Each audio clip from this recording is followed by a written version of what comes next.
Okay, awesome. How do I sound? Great.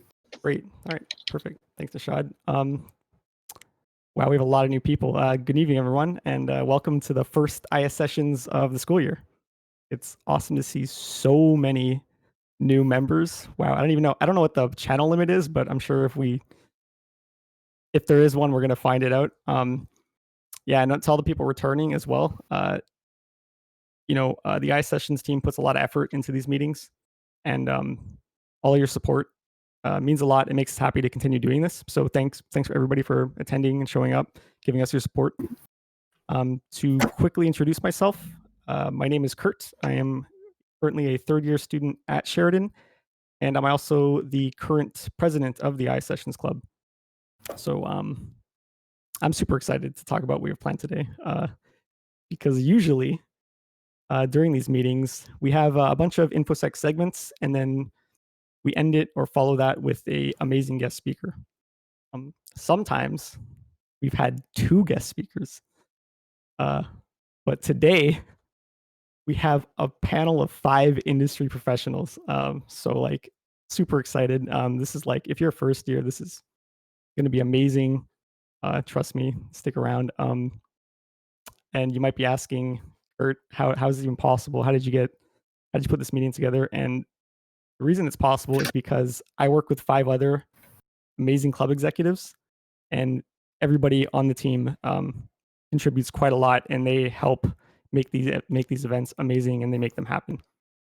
So I guess I'm going to, before we get to the panel of experts or industry experts, I'm going to introduce our executives, and they're going to talk a bit about themselves and maybe a certain aspect or feature of the club. Then we'll take a short break and go on to the panel. First up, let's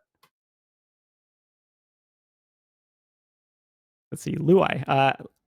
Before you say anything, Luai, I just want to say that his title is vice president, but his title should be the fixer, because this guy just pulls magic out of nowhere and gets stuff done that you're like, how is this even possible, Luai? And I just got to say, I'm really happy that what he's able to contribute to this club. It makes my job so much easier, and I would look like a fool without him and the other executives. So yeah, you want to say something, Luai? No, I want to bury my head in a hole out of embarrassment. What is this? You look beautiful, man. You look amazing. Thank you so much, Kurt. And I just want to say, guys, Kurt has steered this ship, better than I could have ever imagined. Like in my wildest dreams, I did not expect a president this good. He's beat every single expectation, and I think the evidence of that is every single meeting we've had so far. It's been incredible. It's been dynamic. You can all hear in the voices of the execs that we have here. Everybody's super excited. Everybody wants to put on the best show. And that's really the greatest gift that they all could have given me by taking over as the club execs this year. So with that being said, who am I? So my name is Luai. I'm a former ISSessions president. I'm currently the vice president. At ISSessions, we demote you once you've become a president so that you can advise the new exec team, and that's exactly what I'm doing right now. I am Syrian Canadian, very proud of both heritages. I'm a threat hunting intern at Bell at the moment, so I just finished my 3rd year, and I'm doing my internship there. You're going to get to hear from from my team lead today. He's Olivier. He's one of the people speaking at the panel. And today, I want to speak to you about a few aspects of the club. Each one of the execs is going to speak about something different. I chose to speak about some of the special events that we put on. So the first thing that you should really do as an ISSessions club member is go to conferences. We have a ton of great conferences in this industry, and they bring everyone together. It's got this great community feel. That's where ideas are made. That's what you can bring back to your company later on. That's where you learn about all the cool stuff that's happening. So we actually have a couple of conferences coming up. So we've got B-Sides, and then we've got Sector, and we've got Hackfest. So especially given the fact that they're all online this year, I believe, make sure to take advantage of that. And maybe we can post the names again after this meeting is done for all the first years who maybe don't know about them yet. The other thing that I wanted to speak about is competitions. So one big competition that I've participated in is called C3X.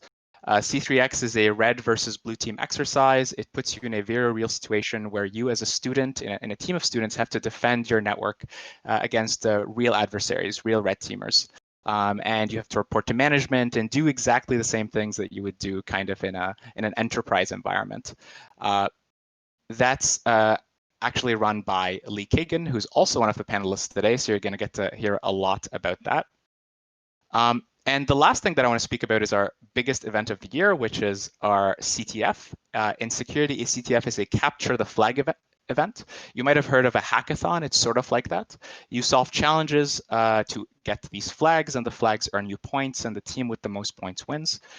So hopefully in March or April of next year, we're going to be having our Sheridan CTF. Unfortunately, it was postponed, but we still will be doing that. More info coming about whether it's going to be in person or online. Right now, we're leaning towards online, given events. And that's it for me. And I'll pass it on to whoever wants to speak next. Yusuf, maybe? Let's see what the slide says. Oh, We okay. got Cool. Jamie. Well, let me say a few words first. Jamie, he's been really busy over the summer. Like he's been doing tons of things, and the fact that he's able to, contribute his ideas and his like planning towards what we're trying to do at this club was awesome. He's got some more free time now to help us out, and you're going to be hearing a lot more of him soon about and what he's planning. So I'm really happy he's on the team. I think he's been a great event manager, and he will just you'll see the events coming up. We're really excited for them as well. So yeah, take it away, Jamie. Thank you, Mr. President. So yeah, guys, I'm the event manager for this year. I manage the events pretty well because we've had many. So I've been kind of working in the shadows, like Kurt said, been really busy over the summer between the three things that you're seeing on the screen right now. So I work as a systems admin right now for a big computer wholesaler in Ontario. So a lot of my stuff is working with other companies building systems and whatnot. My goal, though, and which is why I'm here, spending wonderful time with you, and I can't wait. It's my goal is to eventually join the military as a cyber operator. And that's been a long time dream of mine, which I'm actually going to bring up during the panel with Nick, because believe it or not, Nick is actually who inspired me to pursue this. So I'm really blessed to be here. I work with a team of absolute great, energetic, motivated people, and I can't wait to create events with you guys. And speaking of events, really quick, we have an event coming up. It's called the Beginner's Bash, and it's centered around helping newcomers to the Bash scripting environment and just overall command line interfaces get more comfortable with it. We're going to be going through I guess it's a war game called Bandit, and it's going to be awesome. So we're going to be basically streaming it, going through it, and that's how we're going to kick off the year. We've got so many events planned, guys, and I'm trying to get them all worked out and plan to make them the easiest for you to use. So thank you for having me as your event manager, and I can't wait to host some events for you and have all of you come out to the events. Thank you. Awesome. Thanks, Jamie. Next up we have Nash. Okay.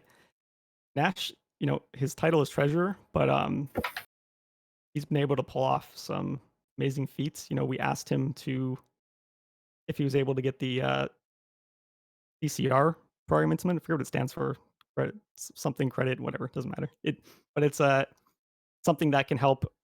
Well, he'll go into more detail about it, but the fact that he was able to pull it off, he liaisoned and got it done. I think we're going to change his title to Steve Nash because it was slam dunk.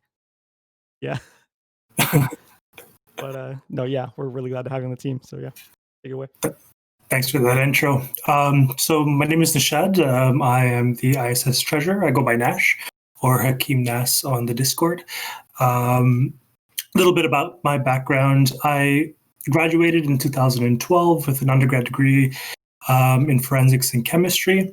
I worked for the insurance industry for about 6 years and sort of was looking for a career change after my company that I was working for actually had a data breach that sparked my interest in InfoSec. So it was around the same time I was looking to transition out, and I discovered the program.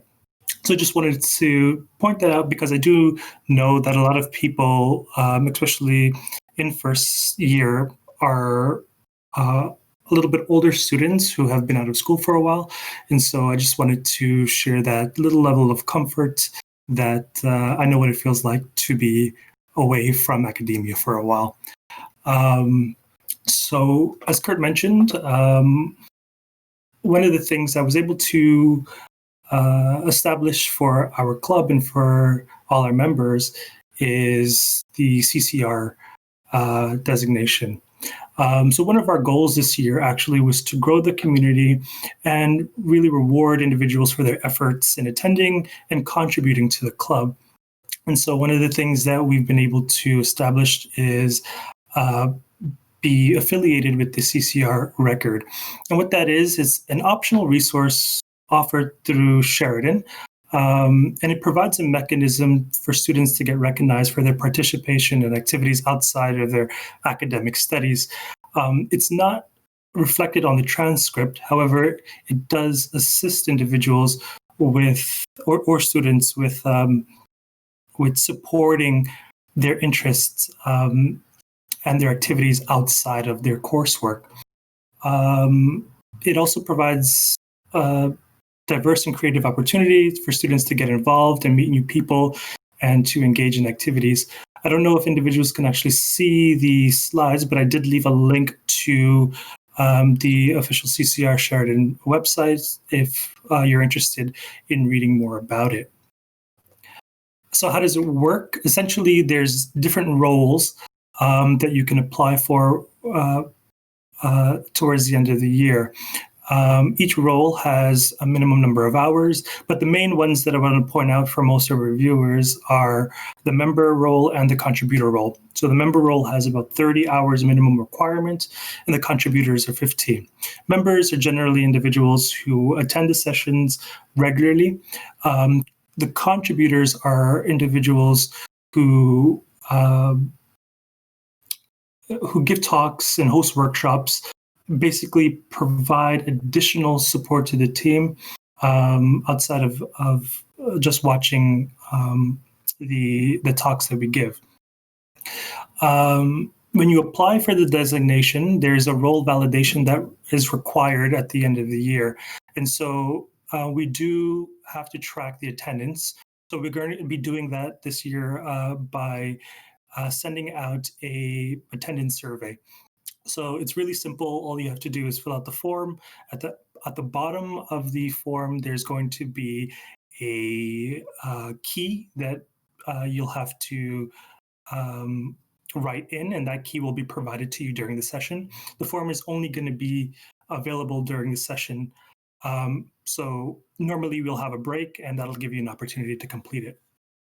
Something to keep in mind while you're participating in the sessions throughout the year is just sort of reflect on what it is that you actually gained out of attending the sessions, because at the end, when you go to apply for the role, you're going to have to write a small paragraph about what it is that you were able to achieve while participating in the club.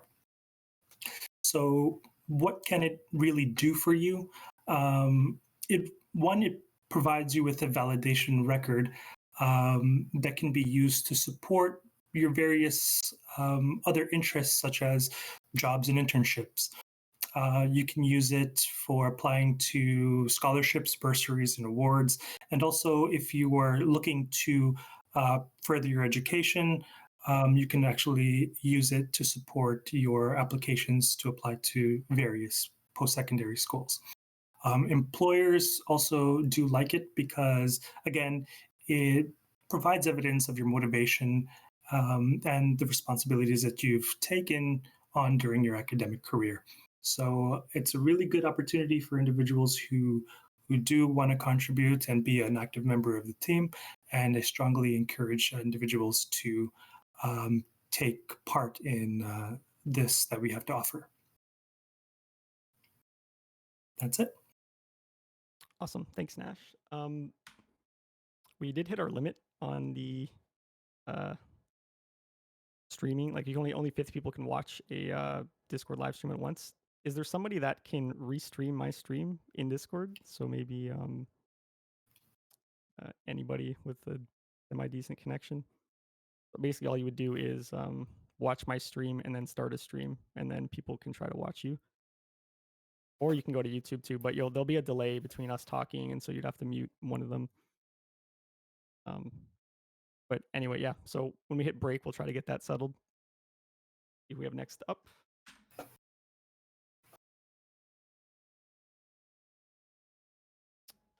Yusuf.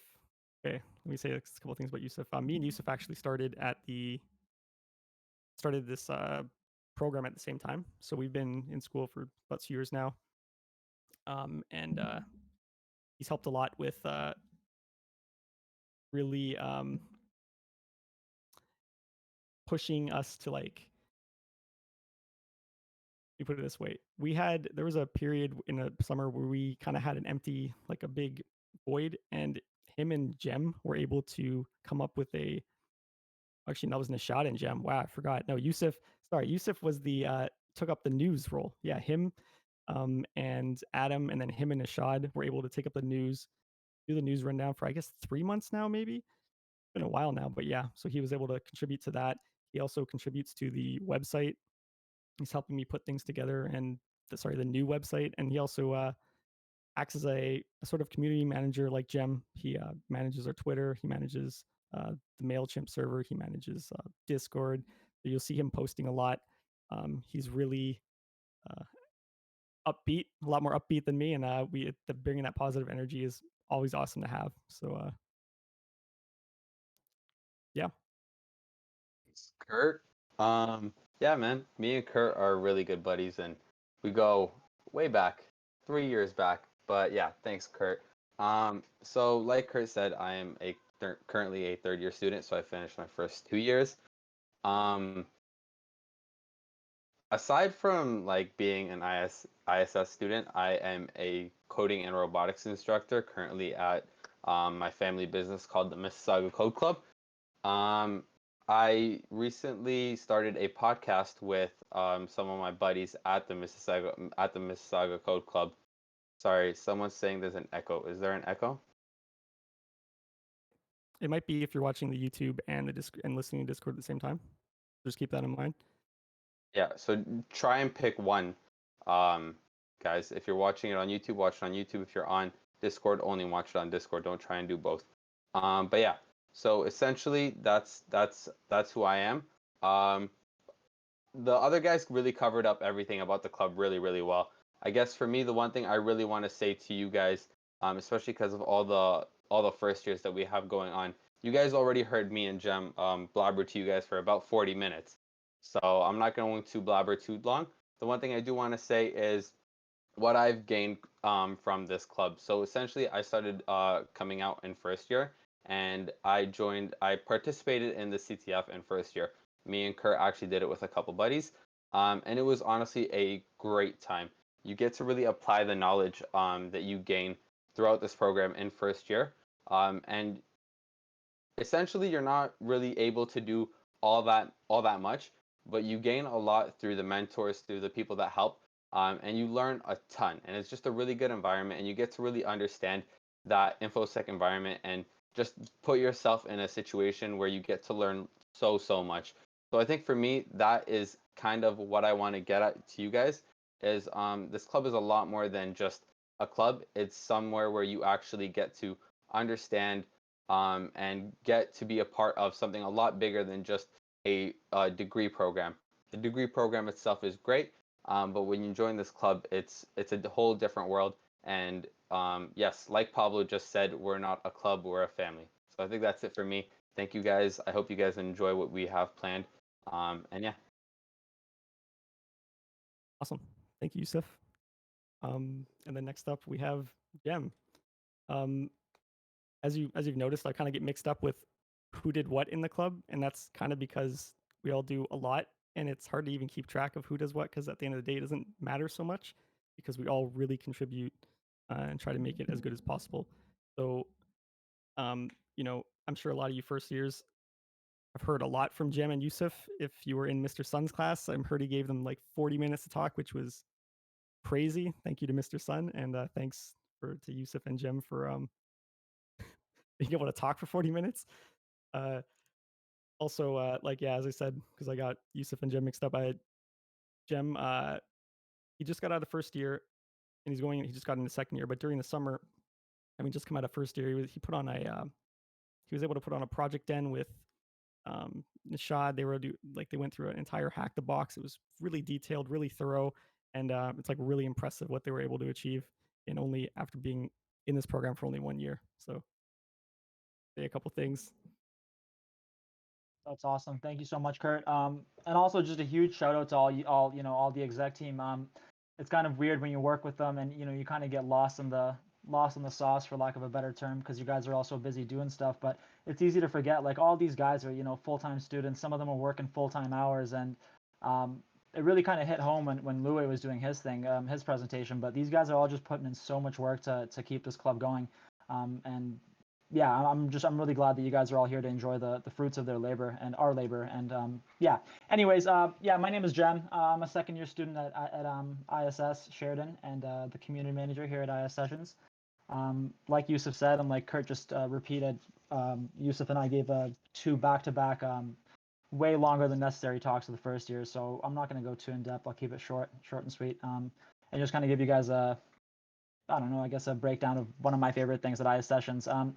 One of the things that kind of I loved about this club, besides the knowledge and the events and the the workshops and the guest speakers and all that, is actually the people that I've met. Right, these are people that I would never have met if I didn't come to the club.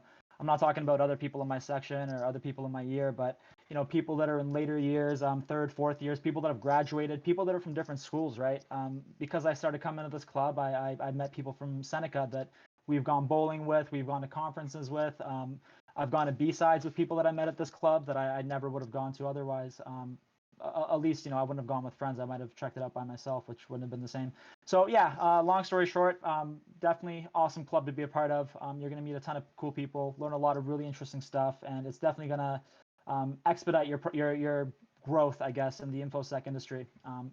Yeah, without rambling too much longer, just thanks a lot for being here, guys, and get ready for this awesome meeting that we all planned for you guys. Thanks a lot for joining. Thank you, Jem. And with that, we're going to take a short break, fix the technical issues, come back, and hopefully have our 5 panelist guests all streamed and working well. We do have, as Nash mentioned, the CCR. I'm sure he'll link the form to fill out. So if you want to work towards getting some credit, basically just go to the form, and then there's a password at the bottom. So fill out the form, put in the password at the bottom of this slide. And since not everybody can actually read this slide because we are stream capped, I'll probably just post it in the chat. But yeah, so just take 5-10 minutes and we'll be back with our panel of guests.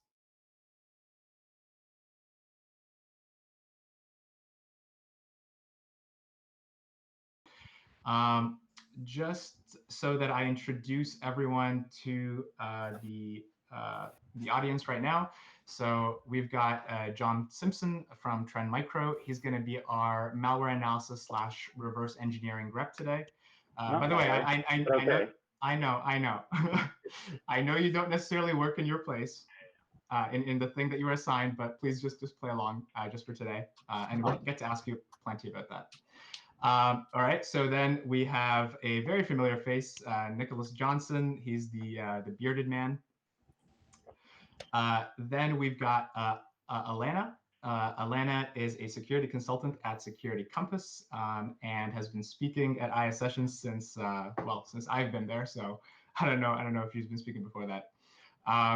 We've got Olivier, who's a threat hunting team lead at Bell. Olivier is the one raising his hand right now. And last but not least, we have Lee Kagan. Lee Kagan is, he's a lot of things. So he organizes DerbyCom, he does C3X, he's the head of adversarial collaboration at Lyris Consulting. I really hope I got that right. Yeah, more or less. Okay, cool. All right. Okay, So yeah, that's everyone here, and then of course we have Jamie, who's my fellow panelist. Let's get started. All right, thank you, Louis. So just for the viewers, basically how we're going to be running this tonight is we're going to have 3 sections, just to reiterate what Louis said. The first 2 are going to be directed questions, so we're going to be focusing on one panelist at a time because it's the easiest way to absorb virtually, is one person at a time or 2 people speaking. So to kick it off, I would like to invite Alana to unmute, and I have a couple questions for you. All right, sorry, that was trying to find the unmute button on different UIs is the COVID 2020 struggle. Perfect. Well, we're here. Alana, thank you for taking time out of your night to be here with us. So I have a couple questions for you that actually come from a kind of personal basis because I'm very interested in public sector stuff. So Okay. you came from health, Shared Health Services Ontario? Originally, I know you're at Security Campus now. Yeah. HSSO, yes. Yeah, so I had a question related to, so you made a pretty big transition going from public sector to private sector, and I wanted to ask you, what were some of the noticeable differences between these 2 sectors? Oh, that's a good question. So the biggest thing I noticed was I'll tell you a bit about how I actually got into HSSO. So when I was a student in first year, I was just like, I really need an InfoSec summer job. I really don't want to have, like some crappy like working at McDonald's job, right? And that was just like the first job I saw, and I just like went for it. It was just like there, it just said like, looking for like an information security and privacy like student, and I honestly didn't really even know what that sort of what that entailed. But when I went in, it was really interesting because there's a very high level sort of aspect to the role that I was in. So I was doing more of like, I guess like you could say cybersecurity business management, if you will. And so it was a very strange transition because like, we have this terminology like red team, blue team. So this was like a very, very like blue team thing to do. Like my job was, like scanning the news, like scanning the markets, like doing like risk assessments, business cases, stuff like that. And then I got like thrown into pen testing, which is like in a private sector, which is like totally different. So I guess the biggest difference between these 2 is this like one of the biggest struggles we had working in healthcare specifically, or I guess just public sector in general, is that we didn't have the funding to retain talent. And then all of the good people, or sorry, good is a bad word to use there. All of the innovative people would want, more money and not, to have more just, like perks while they're working, right? So we don't have like public sector isn't funded for that. So then all those people would leave, and then you would just get left with, constant churn in the department, and trying to set up any sort of like infrastructure or like cybersecurity, let's say architecture is just, it's unrealistic because there's no one actually there that's present like the whole time, for a long length of time. And it's different in the private sector because then you get all of a sudden it's like, oh, you have like a shit ton of money. And suddenly it's like relatively easy to get like all of your ideas like done and sorted. So yeah, that's really the biggest thing. Like I have huge respect. I will just say this: I have huge respect for anyone who works in the public sector in cybersecurity, because like I honestly don't know how you guys do it. Like not having agendas having other agendas that are just sort of like money based coming at you, and trying to like secure all those things is really it's a tough spot to be in. That's for sure.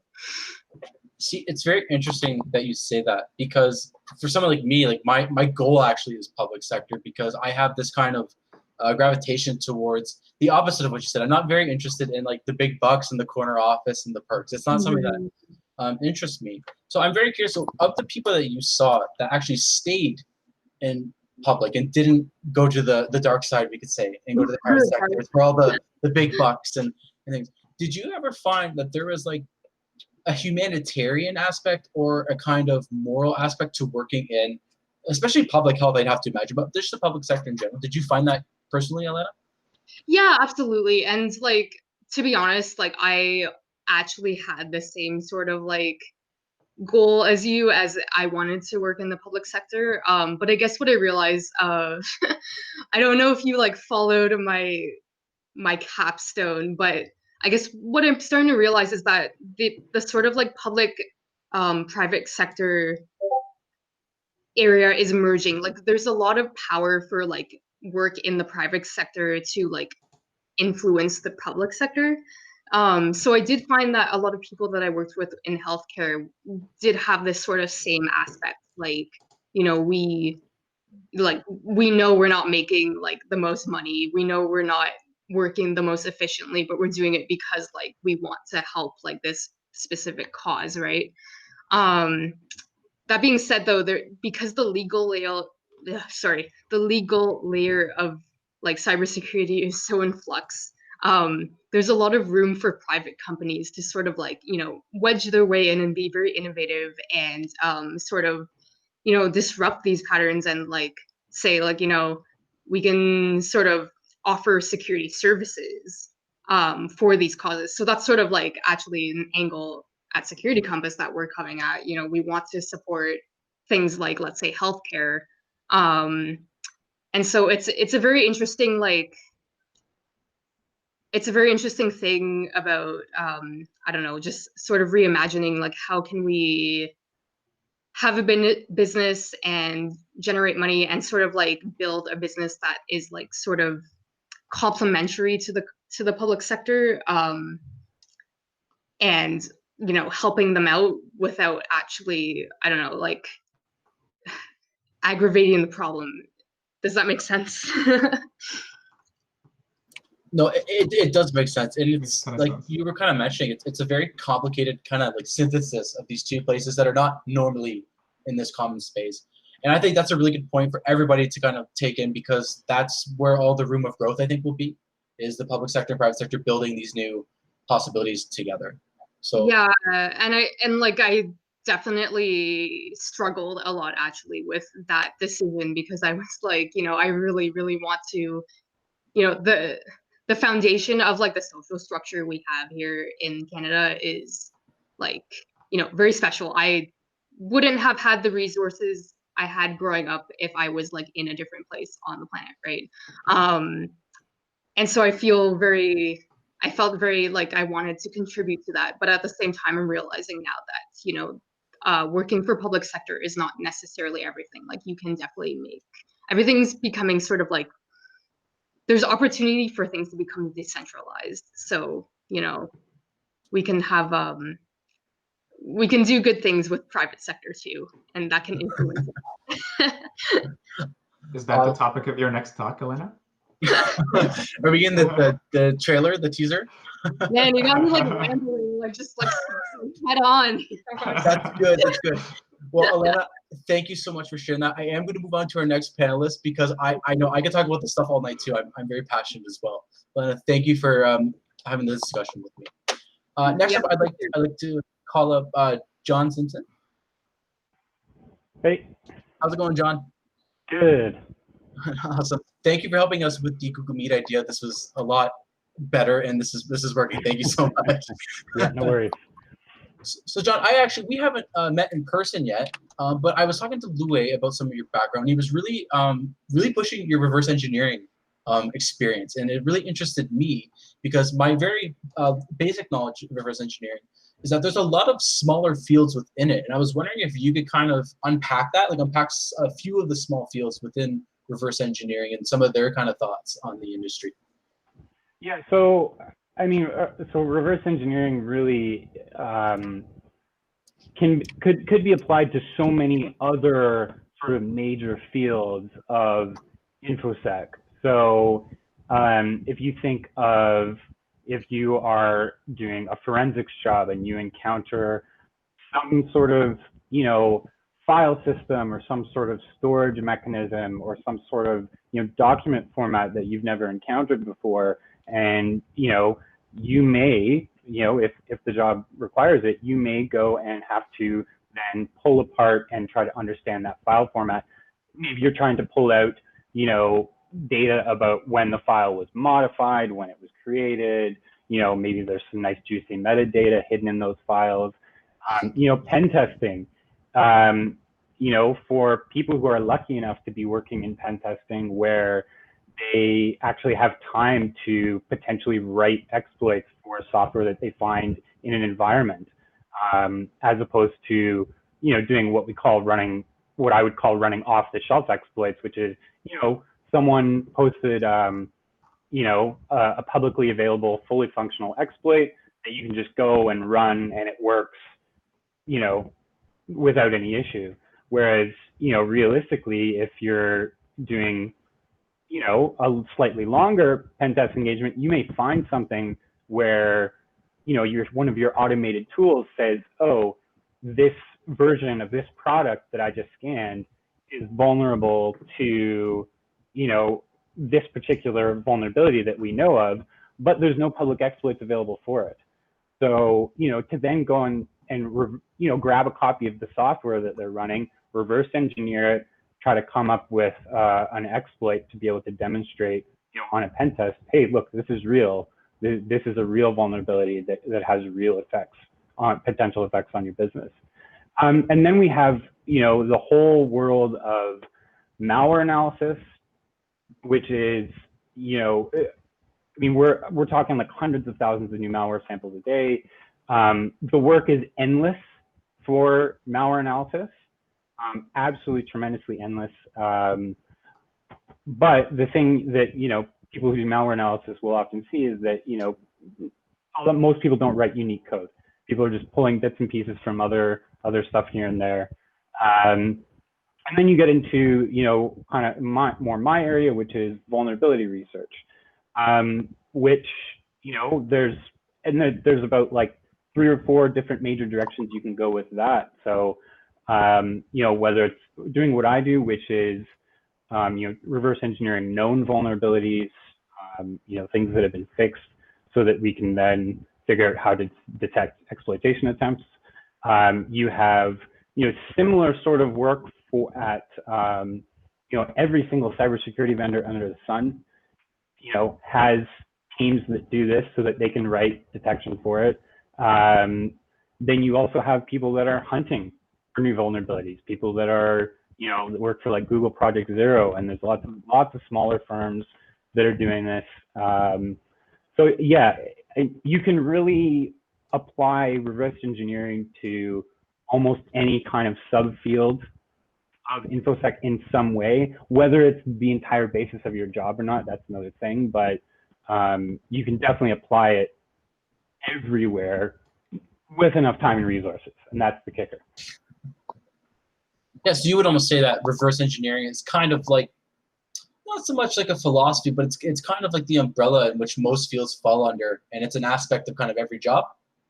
I wouldn't necessarily say it's the umbrella. I would say it's like, you know, you have this big, huge umbrella that is InfoSec, and, you know, let's call it a patio umbrella because this makes more sense.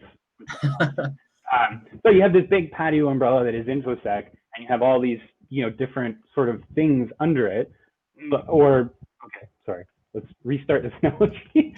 So the patio umbrella is one particular field of InfoSec, and underneath you have all the different sort of components that make up, you know, that particular field. For most of those fields, reverse engineering, you know, easily has a place under that umbrella. You know, whether it's a really big part or not, whether it's the person sitting at the head of the table or, you know, the kid throwing food everywhere, you know, that kind of depends on the field, right? But But yeah, there is room for it just about anywhere. But on the other side, if that's not your thing, if that doesn't interest you, don't be afraid of getting into, any of these other fields just because, well, I'm not really that interested in, doing the reverse engineering part of it, because you can definitely do well without going, hard on reverse engineering. So with that being said, and that's actually kind of what I wanted to ask you about to kind of finish our segment here was, so you mentioned that there's a lot of different things under this giant umbrella of InfoSec. And you also mentioned not to be afraid to admit that, hey, maybe this isn't my thing, I should try something else. So as an alumni of this program, you are one of the best people to ask. As somebody who's trying to find their way in InfoSec, whether you're first year, second year, third year, fourth year, or you're alumni, what would you tell yourself, or what would you recommend to find your place under the umbrella? So the big things for a couple major things for me, and some of this are things that I've only sort of realized in retrospect, but some of them were things I kind of knew at the time. So number one is, the beautiful thing about this program is you get exposed to a little slice of everything. You get a little bit of forensics, a little bit of pen testing, some programming, secure software development. You get exposed to all these different things, and you'll know pretty quickly which ones you just kind of generally are more interested in. It's the ones where you're doing the assignments first. You're always doing things ahead of time. You're doing extra. You're doing more than you should. You're obsessed with reading the material. You're Googling extra stuff, right? You got to look out for those sort of, I call them obvious clues, but they're not always that obvious. You don't always step back and think, hey, wait, I've spent more time on this one particular class than any others, and not because I needed to. Because of course there are those classes where you just naturally wind up spending 10 times more hours on it than every other class that semester, right? Like crypto. Mixed classes. Yeah, mixed classes, right? So that's kind of the one thing is, really pay attention. The other thing is, a lot of people like to fixate on what are the jobs that are available right now, or what jobs do I think are going to be available come graduation time. And while there is obviously some practical application to that, to being realistic about what's out there for work, don't let that squash, if your area of interest is something that there aren't a lot of jobs out, don't let that squash your interest.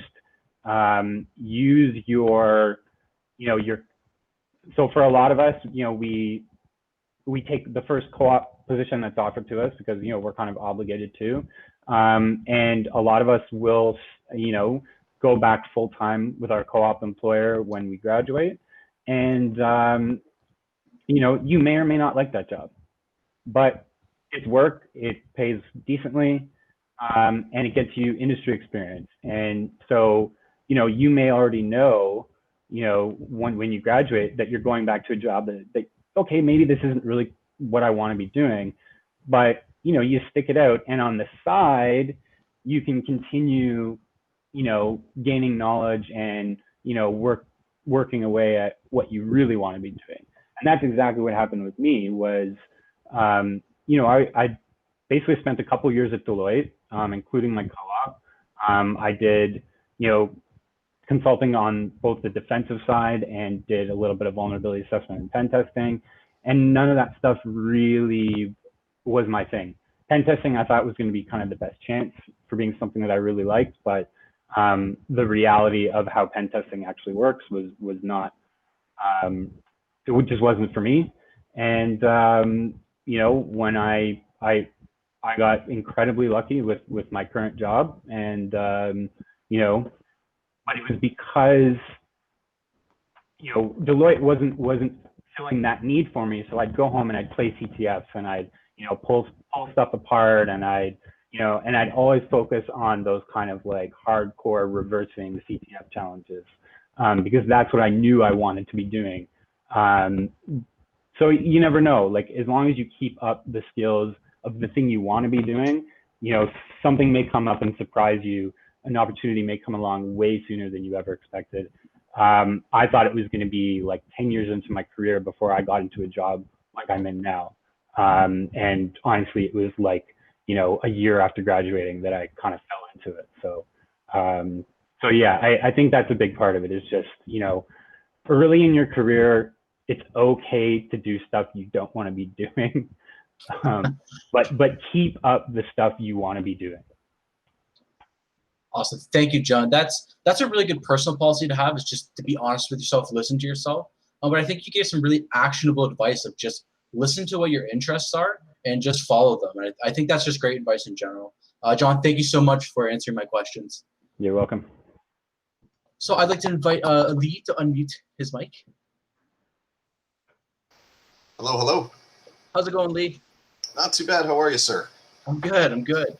So interestingly enough, I'm actually going to segue a little bit of what John and I were talking about into what I would like to ask you. So you are one of the most involved people in the local InfoSec community that I know of, and I'm really excited to be able to ask you this. So with what John and I were just talking about, how there's so many different fields and so many different interests, it's a lot. I know it's a lot, and sometimes it's not always clear as to what you want your path to be or what your interests are. Now, as somebody who's super involved with a lot of the events in the community, how can someone who has an idea or maybe no idea get hands-on involved in the local community and start broadening their perspective of this ginormous field? Sure. So, it sounds too easy that this might be the answer, but the simplest way I can put it is step outside. Maybe not right now, but go, you have to put yourself in the position, right? So just a quick story. My very first DerbyCon that I ever went to, I kind of did I'm not going to talk to people, I'm just going to hang out by myself. I'd go back to my hotel room. And then a friend that, knew I was doing this was like, okay, you're being a schmuck. Just come hang out. I sit down at a table, kind of like a curmudgeon. And there's these people at the table, and we just kind of introduce ourselves. And it turns out it was folks that I really looked up to, that I had been speaking to on Twitter and shit like that for a while. And, they were just right there, all of us being little social outcasts.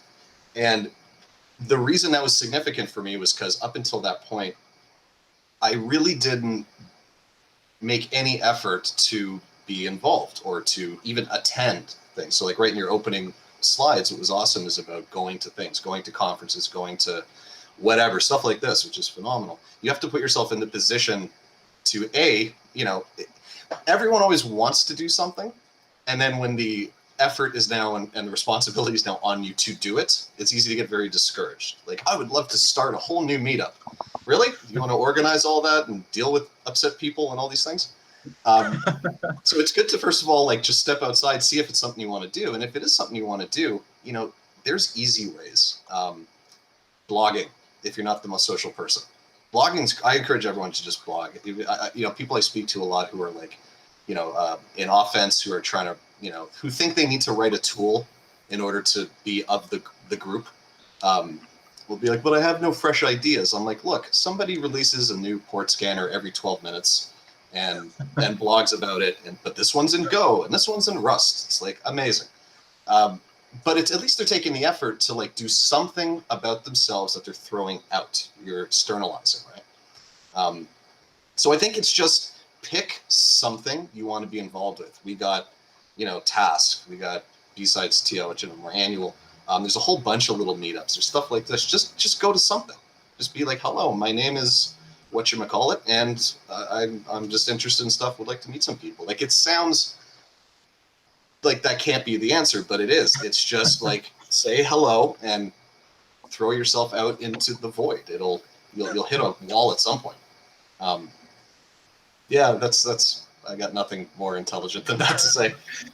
No, it's it sounds too good to be true. All I have to do is show up and say hello. Yeah. Right? Yeah, that's literally it. Show up and say hello. Say what you're into, because you'll start finding like-minded people, or you'll be like, oh, they're into this kind of stuff. I'm curious about that. Maybe I should go talk to those folks. So Lee, I'm going to give you a small case study as to what scared me to when I went to my first. Actually, it was a hackathon. It was like the first event I had ever gone to. I was fresh out of high school. I was working part time at like a startup kitchen. I'm like, yeah, I'm ready for a hackathon. So I went. I joined a team, and the guys on my team were just eons above me, and I felt really silly at the time. And now, in retrospect, I'm really happy that I went and did that because there's almost a power in knowing what you don't know. Is that something that you would encourage even for like a future blogger or a conference attendee? Like just embrace the fact that you're not going to know things? Yeah, you're not going to know things. That's guaranteed. That's my day every day. But one thing that I think is extremely important in many industries and in many interests, but particularly in this one, and it's easy to lose sight of this, I think, when you leave something like school. Because everyone's kind of in this mode right now. And what that is kind of, you'll hear it explained different ways, like remain teachable, always be receptive, blah, blah, blah, which are awesome things. But I think it's almost like a gym mentality. If you're trying to progress in something, right? If you're never challenged, if you're not being challenged for long periods of time, it's very difficult to know if you're improving, right? And one of the best ways to do that, like if you're, into boxing and you're constantly sparring with people that are just at your level, you might win all the time, but you won't realize that you're not getting any better. So I think it's part of the exercise some humility thing, which is throw yourself out into a situation where you're probably not comfortable, or you might not be the person at the table that has many answers, and that's great. We should use less of this, more of these, and that's really it. Like Task is a great example. When we go to Task, I'll sit down with some of these folks here, and we'll have a few pints, and we're just chatting away, telling stories, things we've encountered. And there's students just kind of littered all around. Some are just kind of sitting and absorbing, interacting. Hey, I'm into this. Can I steal you for 5 minutes and chew your brain? I'm like, yeah, sure. Just again, it's like the first question.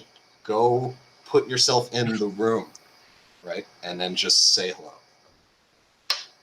No, Lee, I love your boxing analogy. I'm actually a boxer myself, and that's always the same analogy I give is that level in sparring. And it really is, right? Because you're competing.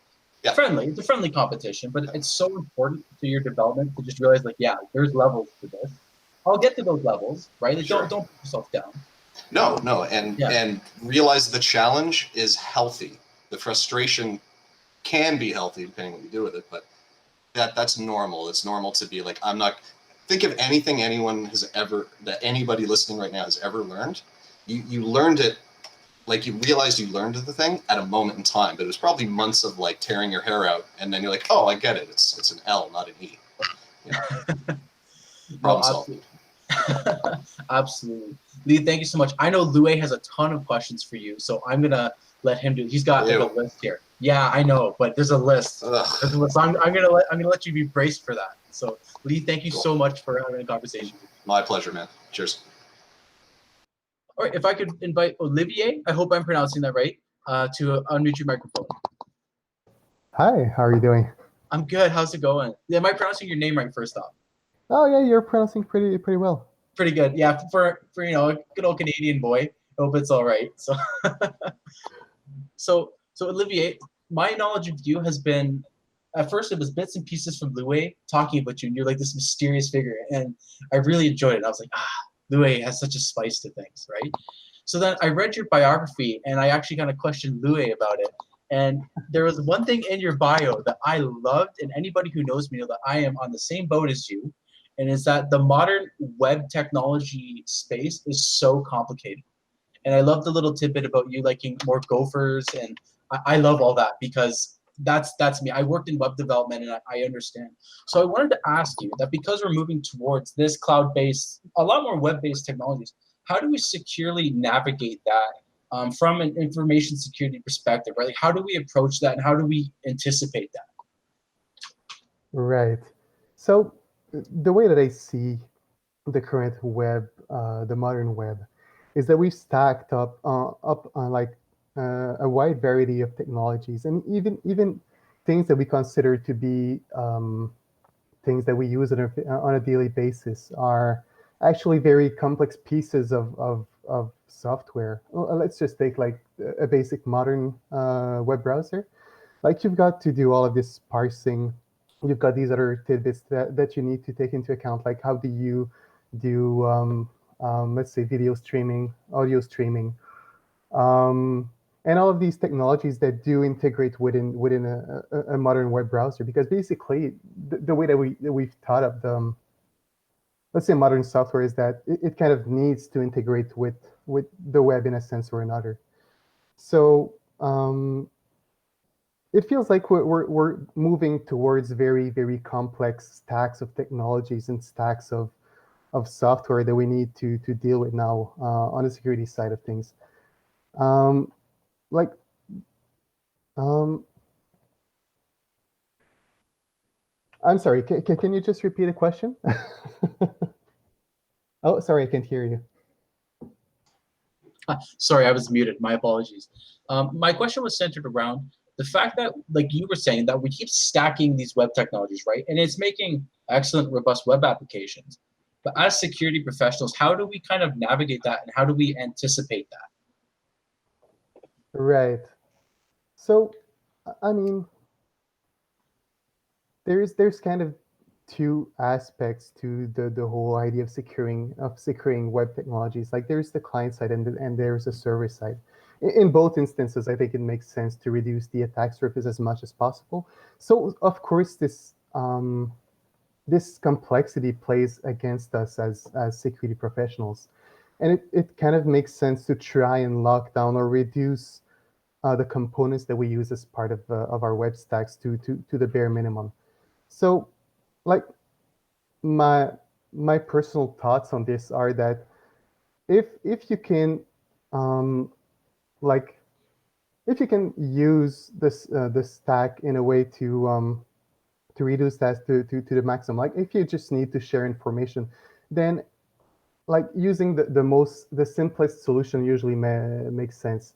If you just want to transmit a bit of information to someone else, or you want to make something public, it makes sense to use like a very simple stack, where you are going to, for example, just use static web pages, for example. If and only then, if you need the extra like interactivity with the server, then you would go and you would try to integrate, for example, like that whole interactivity, like you could add in like the whole processing of client requests and all of that.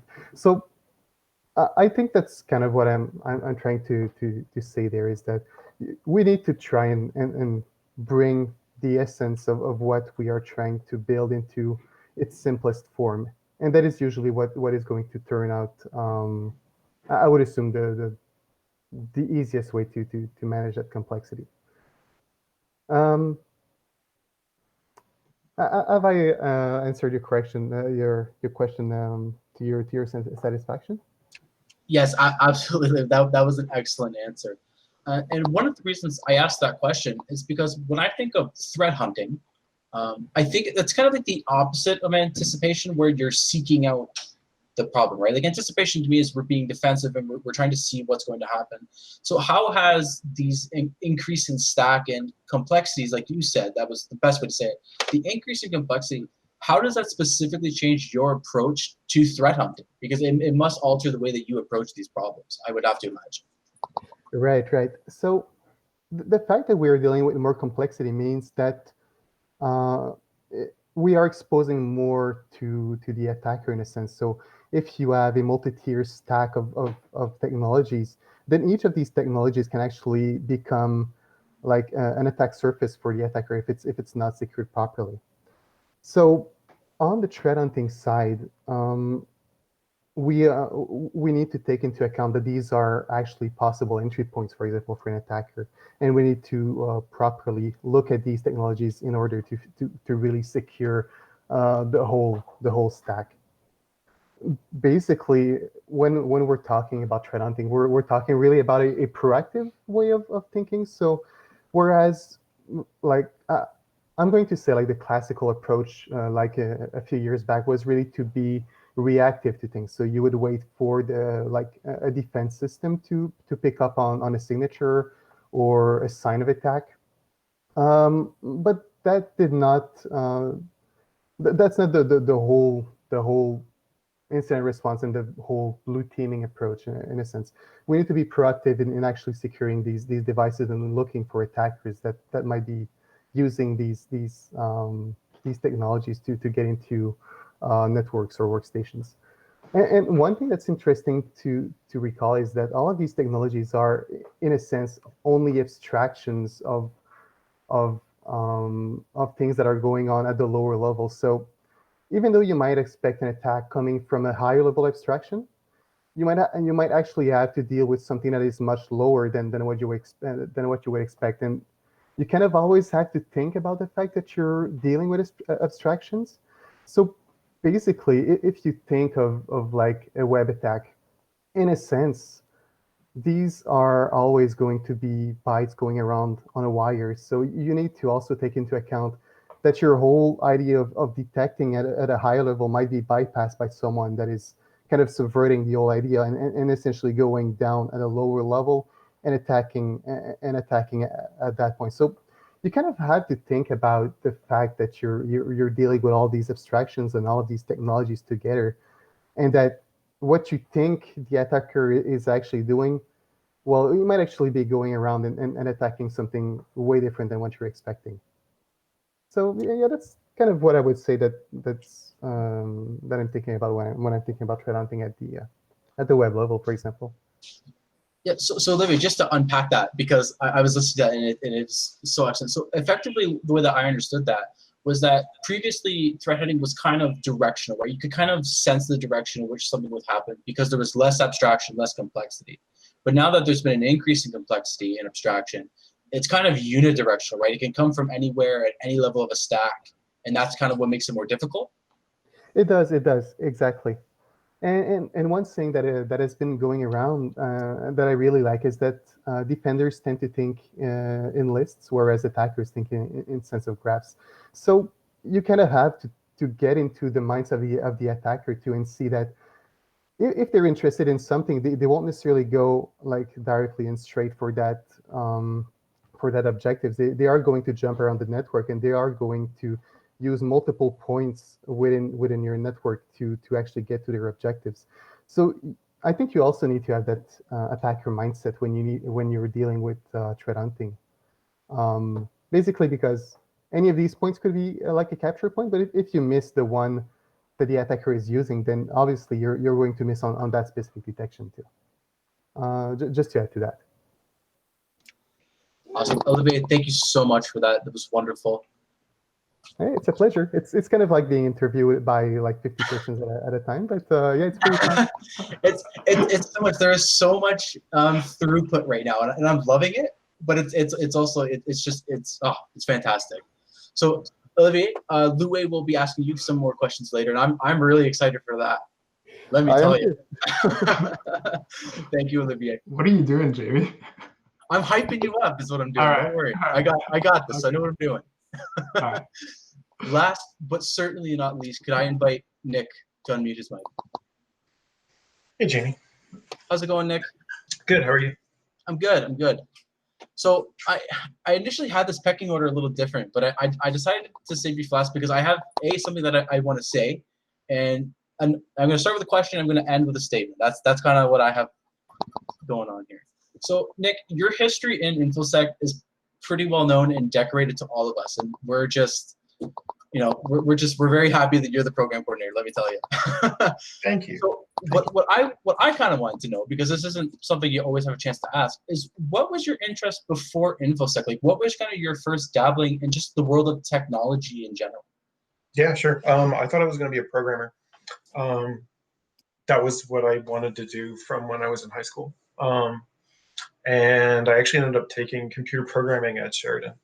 And as literally as I was picking up my transcript from the front desk to go like start passing out to become like an enterprise Java dev, someone put out this stack of flyers advertising this new security degree. And I was like, oh, maybe I'll try that instead. But initially, yeah, it was programming. Like since I started programming in like 7th grade, I have loved it. I like. I'm not a very like artistically creative person, but something about being able to write code and watch things happen, that actually made me feel creative as a younger person, where I never felt creative before. So I really was drawn to that. No, that's an excellent point. I'm kind of the same way. I really enjoy the creativity that comes from like having the rule set of programming. There's something really inspiring about that. So then, okay, so you get your diploma. I think the computer programming was a diploma. You get your diploma and you see this advertisement in information security. So you look at that and you go, yeah, I'm really good at programming. I have this skill set. And what made you interested in learning the rest of the tools, right? The rest of the toolbox and the skill sets needed for security. What kind of gravitated you to learn the whole scope of things? Yeah, that's a good question. I mean, I had heard about a couple of security things while I was taking programming, and it sounded kind of neat, but I thought it was like way beyond me. And so when I saw those flyers, they were kind of advertising like, hey, there's going to be an info session. If you just want to come check it out, it might be beneficial because, hey, now that you have a diploma, maybe you could like upgrade that to a degree. And I was thinking, oh, maybe it'll help me get a better job too if I had a degree. And then I went to that info session and just learning about all the different areas of security, all of a sudden I was like, whoa, that sounds really cool. Like I want to go do this stuff. And from there, like John was talking about earlier, you know, you kind of get exposure to all the different little facets of security going through the program. And that was what I was all about. I like the idea of being a generalist. I like knowing a little bit of everything. And yeah, that's kind of what prompted me to keep doing that.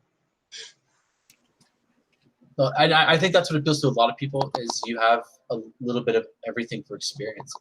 And actually, Nick, so this is what I wanted to say was that 3 years ago, I was kind of in a similar situation as you were, where I was taking a program at Sheridan. In my case, it wasn't the program for me, and I knew that kind of into it. So I'm finishing a semester of this program, and I heard about your program. So I didn't have enough of the credits and stuff to get in, but I booked a meeting with you, and we had a 15-minute conversation. It was really quick because you're a busy man. And you said something to me that has stuck with me since, and it's like put me on this trajectory. And I kind of was hoping I can get you to pass it on to everyone else. It was basically this idea of I didn't have the credits, I didn't have all the stuff to get in, but you said be patient and keep sticking to what you want to do. And like now I'm making it happen. Like now it's for real. And I kind of wanted to ask you if that advice still stands, the encouragement of patience and kind of staying on the path and following this all the way through. I kind of wanted to see what you thought about passing it on to the next generation of first years and whatnot. Yeah, for sure. I mean, first off, congrats to you for following that through and getting to where you are now. It's awesome. But yeah, I think like, you know, everybody else has echoed something similar, right? When you were asking them about their careers and stuff, about, you know, keep plugging away at the thing you like doing, even if that like your dream opportunity isn't there yet, like it's gonna happen eventually, right? And I don't think that's any less true now. And to be honest, like it's actually really it's nice having, hey, look, there's a cat. It's really nice having watched the program grown the way it has. And it's something that I think the other students can actually look around at each other and use for motivation as well, right? Like when my year graduated, there were, I think, 13 of us. The year after us was 9 people, right? And now there's just short of 400 students in the program. And I look at that and it's such an inspirational thing. Like it's grown, there's demand for this. And I see like even this club, the way that it's grown and expanded, there was we had to start telling people to watch the YouTube stream because there was more than 50 people in the Discord channel. That should be a source of motivation for people, telling them, no, you're in the right place right now. Like you're doing the right thing. Like use that and just look around you and like pull on that energy and use that to keep pushing yourself, you know? Totally. Nick, awesome words of encouragement. I feel a very shared sense of pride being an executive member of this club, but even when I was just a member, I feel a pride in being in this program and being just in this community. We have something really special going for us, and I'm always really grateful for that. So Nick, thank you for sharing your words with us. So everybody, that concludes my kind of question section. So with that being said, thank you for everybody for having conversations with me and putting up with my, my kind of layman questions, but I'd love to pass the floor on to Lue, who's going to dive a little bit deeper with a little bit more knowledge than young Jamie here. So Lue, without further ado. You really got to stop hyping me up, man. They're not going to be that good. Okay. All right. So let's get started, I guess, with the next segment. So to start, just a question for all of you, just because we've been doing a lot of serious questions. Pineapple on pizza or no? John, what do you think? Yes, always. Okay. Nick? Take it or leave it. I don't feel strongly either way. Oh, okay. I guess I have to quit the program. Olivier? Yes, with ham, please. Great. Elena? Yes, when used responsibly. Oh, there's no such thing. And Liam? Yeah, I'm all whatever. Like if you're paying, then whatever. But For you, Liam, I'm always paying. All right. I'll get started. So I guess let's circle back to Elena. So Elena, you're obviously a recent alumni of the program, certainly one of our most successful alumni. So I think I saw you in a Globe and Mail article. I don't know. It might have happened. But even if your imagination is fine. Of course. And you know, when I think Elena, I think cyber warfare. You know, fifth dimension, right? So I believe that actually grew from a capstone project that you did here at Sheridan. I was wondering if you could tell us, you know, what the capstone is, so that the students know, and then maybe tell us like the 30-second version of what your whole cyber warfare interest is, if you can. Okay, 30 seconds. So yeah, the capstone was called War in the Fifth Dimension, and essentially it was looking at like what is the difference between warfare like that would potentially be now versus wars that have happened in the past. And basically the conclusion I came to is that the metrics that we use to define warfare are just completely upended because of the nature of the metrics in cyberspace.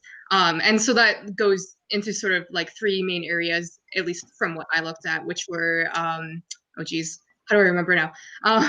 It was sort of like, what is responsible to perform a cyber attack on, how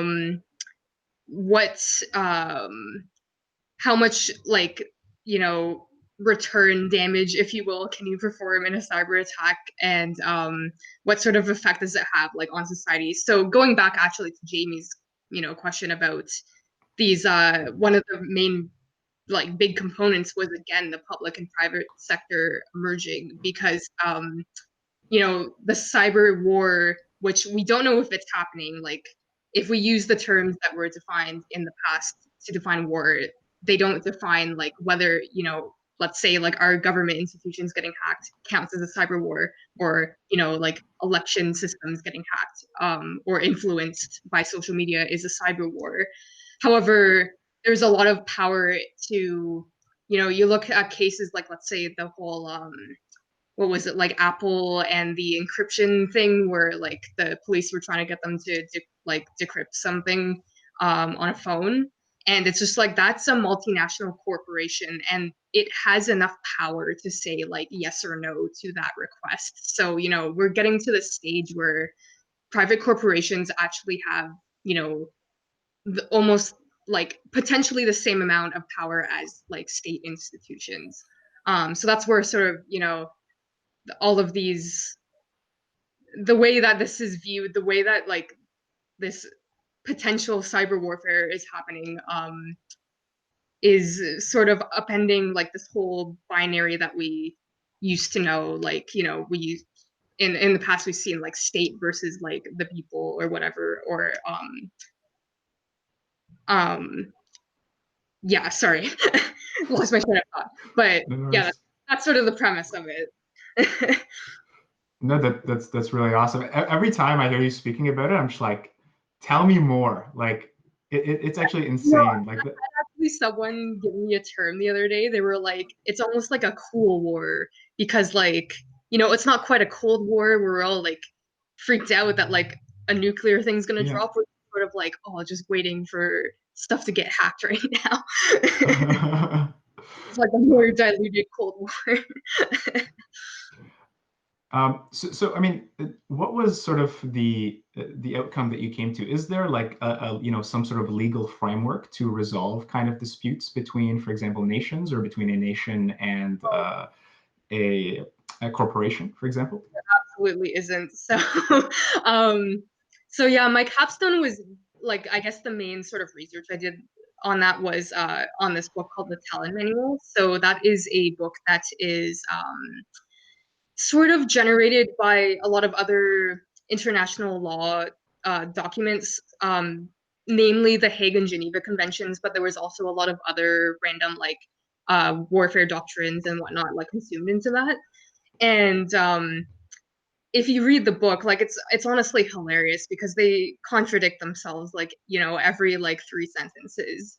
And I don't blame them at all. But like really the problem is, and they explicitly state this in the preface, that like the book was written by a lot of legal experts and I think like 2 IT experts, not even security experts, IT experts. So that sort of gives you, a view of like how disconnected like the legal layer is from sort of all of the actual like material things that are happening. And that's sort of like where this ambiguity happens, because we don't actually have enough like presence in cybersecurity to sort of like say, okay, these are the metrics that we're going to use. We're all going to agree that like, this thing is humane or inhumane and whatnot. And so yeah, that's sort of like why this all falls apart, and that's why we see these like hacks that states aren't exactly sure, or states haven't said that they've done it, but like everyone else is kind of sure that they've done it, and they've like made huge impacts on the world, but there's no official way to sort of like create like a reprimand for it. Sounds good. Thank you so much, Elena. So I have one more question for you. And actually, this is a question for you and for Lee and John, if you want to jump in as well. All 3 of you work as, in a position where you have to kind of consult for clients, right? And you do sort of assessments, different forms of assessments. So Elena, you do kind of like secure coding assessments, if I understand correctly. Lee, sorry? Application security. Application security, exactly. Lee, you're on the purple teaming side. John, you're helping companies with patch management, that sort of thing. So I'm just wondering, like, when you have conversations with these companies, how do you convince them to invest in cybersecurity? Because cybersecurity, and this is something that I've realized very quickly, like coming into industry, is that it's effectively a cost center. It's not the thing that like the CEO is thinking about. So how do you go about having that conversation with someone who doesn't really understand all that much cybersecurity, with the business person, essentially? Cool. Honestly, that's a tough question. And to be honest, like someone who's in the industry longer might have a better answer. But like, at least in my experience, it's always been like, there's almost no way to convince them. Like they have to actually, get hacked, and then they're like, oh shit, I gotta do something about this. And I've seen it like not even just in my workplace, just in terms of like people I know who like have businesses. I'll be like posting on my own personal social media about cybersecurity, just like, for fun, and they'll be like really curious about it.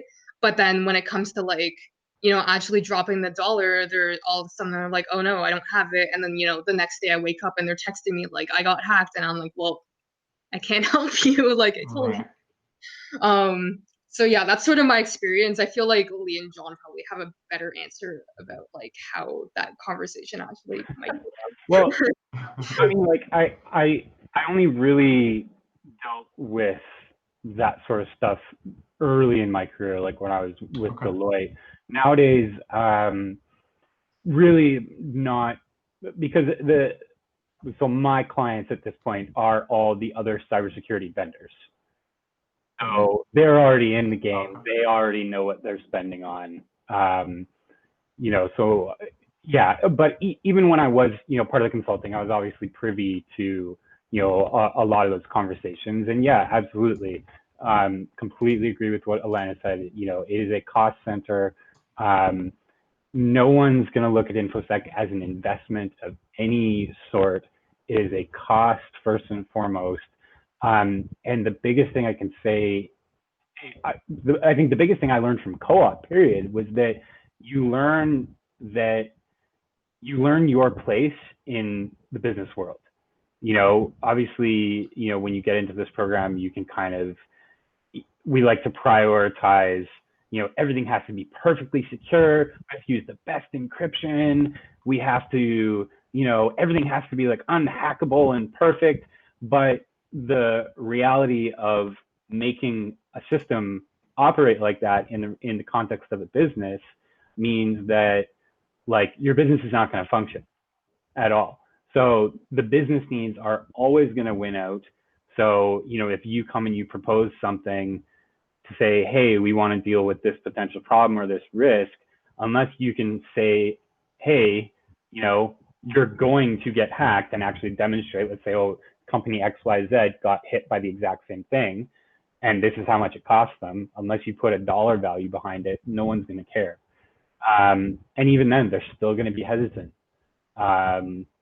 They'll always try and argue their way out of that spend. But yeah, the main thing is, I think it's just, you will learn through co-op, especially if you work for, one of the big companies, you'll learn very quickly. You'll learn what the place of InfoSec is. And at the end of the day, we're there to support the business however we can. Lee, you've always placed an emphasis on this at C3X through the business injects, through reporting to management. What's your opinion on this topic? Yeah, so I think there's a lot of different pieces to it. It almost comes down to what's, whatever organization you're thinking of or talking about that might be having this struggle. It's going to come down to an opportunity. And what I mean by that is, so like it's already been mentioned, you have maybe an organization that has not adopted any type of security program or whatever it is, and are hesitant because they don't understand why. So I give you a pile of money and you flip a couple switches and that's great. Or you're right, like Alana mentioned, I think so many things in the world are done in hindsight. We're not a very prepare as if maybe something might type of species. So you have, we've been hacked, or we learned a lesson, or we had an employee crash everything when we fired them, whatever the story is. But what's interesting is it never stops. So like in the position I'm in, if I'm speaking to a potential client, it's probably because they already have something. They've already been doing something. Maybe I need to talk them out of how they've been wasting money when they say we get 15 pen tests a year, and I'm like, great. That's probably a bad thing that they keep coming back and doing the same thing because nothing's changing. It's ad nauseum. We tweet these things out as if they're like little innovative thoughts of the month, and it's ridiculous. We all know these things and say these things. We talk about an org or a company. I'm like, these are people scattered across that building with agendas and personalities and issues with whatever, and all of these dynamics come into play. You pick any statement you could say about information security, and there's an argument waiting for you. You know what I mean? So like literally anything. I like the color purple. Be like, you're not, you don't like orange as much as I do. And that happens too. You fight this constant sort of like reconditioning of the customer, because sometimes, it's funny, the defenders think in list, attackers think in graphs thing. I find that analogy is very appropriate to the maturation cycle of an organization. If they're looking at it in list form, you're going to get stuck in a loop you don't realize. So let's say you get pen tested every first quarter, right? And you don't really do much with it. Maybe part of that's the shitty pen testers you got. Maybe that's the nobody's reading this report. It just goes in a file cabinet. Whatever the situation might be, back to Jamie, what I was saying to you about the training, right? Like nothing is getting, the defenders aren't getting challenged because of the pen testers they're hiring. The pen testers aren't innovating because old stuff is still working. I can't tell you how many times my friends are like dude, I was on a pen test this week from a gig we did last year, and I thought maybe they didn't change the passwords in the report, and they didn't, and we reused it. Wow. You know, this happens. I could go on and on about little dumb stories like that. And you have to ask the question, it's not who's to blame, who's the person screwing this up. It's, why is that still happening? Why is there no progress, or is it such a nightmare to fight? You know, there's so many dynamics to it, but there's a bit of a reality where sometimes you cannot convince people of things regardless of the evidence and the facts and the fancy metrics and infographics you have. They are just resistant to all information permeating the bubble. And it's a hard thing to fight. And the best thing you can do is be like, okay, great. I wish you all the best. And we'll be here if you need us. You know, good luck with whatever you're doing. You know, like, I can't, there's no magic pitch. It's just like, these people are impossible to deal with. Next client, you know. But I think the number one thing that stands out is I've personally found a client that you were kind of brutally honest with seems to respect that more, because in like many industries, ours is not necessarily that way at the professional level. We all can populate our brains with stories of what that might look like, but it can be very much, you heard checklist pen testing, puppy mill pen testing shops, these kind of things that are just going to help you get through this compliance or whatever it is. Yeah, I find if you can be extremely honest with things, they tend to be really receptive. Most of the times I've ever had like president level buy-in on something was when I was just like, all right, I'm going to cut the shit and just tell you exactly what I think. Yeah, that's it. That's really interesting. And you know, you mentioned kind of a reconditioning that the client has to go through. Is part of that reconditioning sort of what you're doing right now, like getting red teams and blue teams to speak to each other as much as possible? Yeah, and it's far more complicated than I think there might be a perception of when, you know, we talk purple teaming.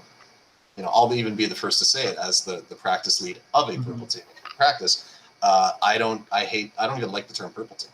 I think there are blue and red teams, and the idea originally was that we were supposed to be working together. I didn't know we needed to invent a whole new area of the industry to be like, and now we talk together. You know, that's bananas. So, but the thing is, it's not enough to just be like, all right, well, the red team will just be transparent with the blue team. Like, we'll give you and tell you how everything functions. It goes beyond that. Like, I try to spend time with my clients on nothing offensive. Just let's have a whole day and just talk about all the controls you have and tell me what's been shitty for you. Like, be honest. You know, how's that seam treating you? Are you not getting those people in that department to get involved? Like, let us be ammo for you somehow.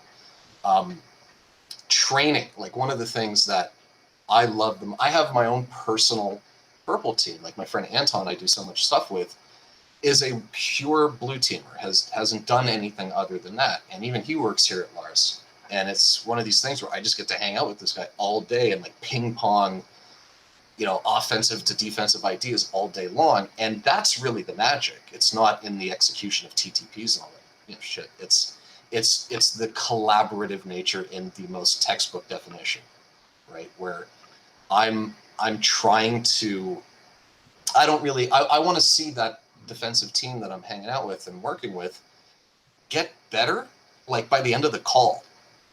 Do you know what I mean? And I know that sounds kind of grandiose, but you wouldn't believe the amount of times, like, you know, you get jaded after a while offensively where you're firing off some techniques and you're like, you guys caught this, right? And they're like, no, we've never seen that before, because you're so used to it and you think it's simple and you think it's easy.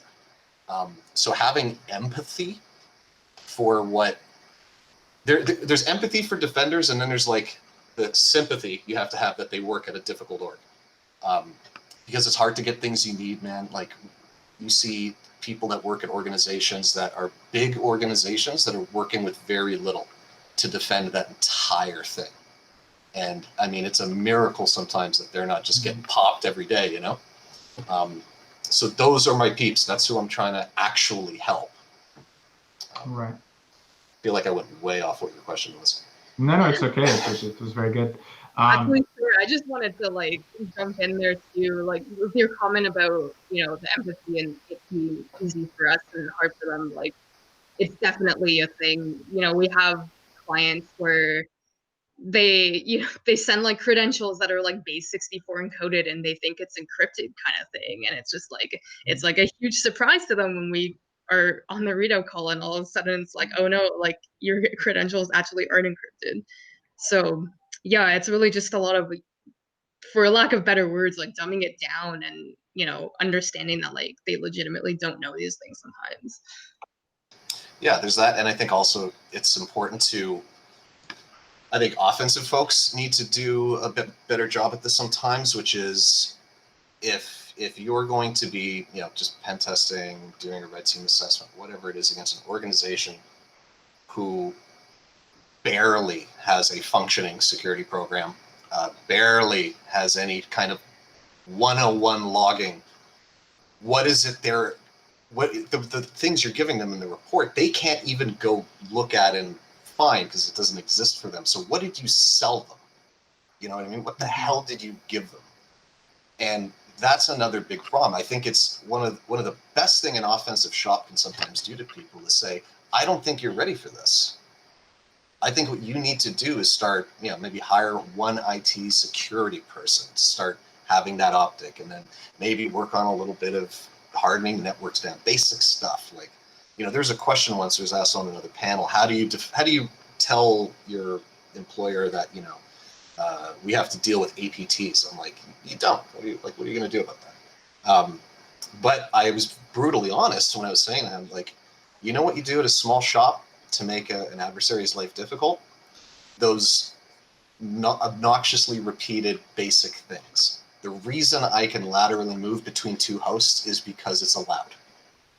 That's the reason. So it's like, don't let that talk to that. Might be a great start. You know, you don't need a pen test for this. Honesty, we could use a little bit more of it, you know? Absolutely. I want to circle back to something you actually said about like organizations kind of paying a lot of money.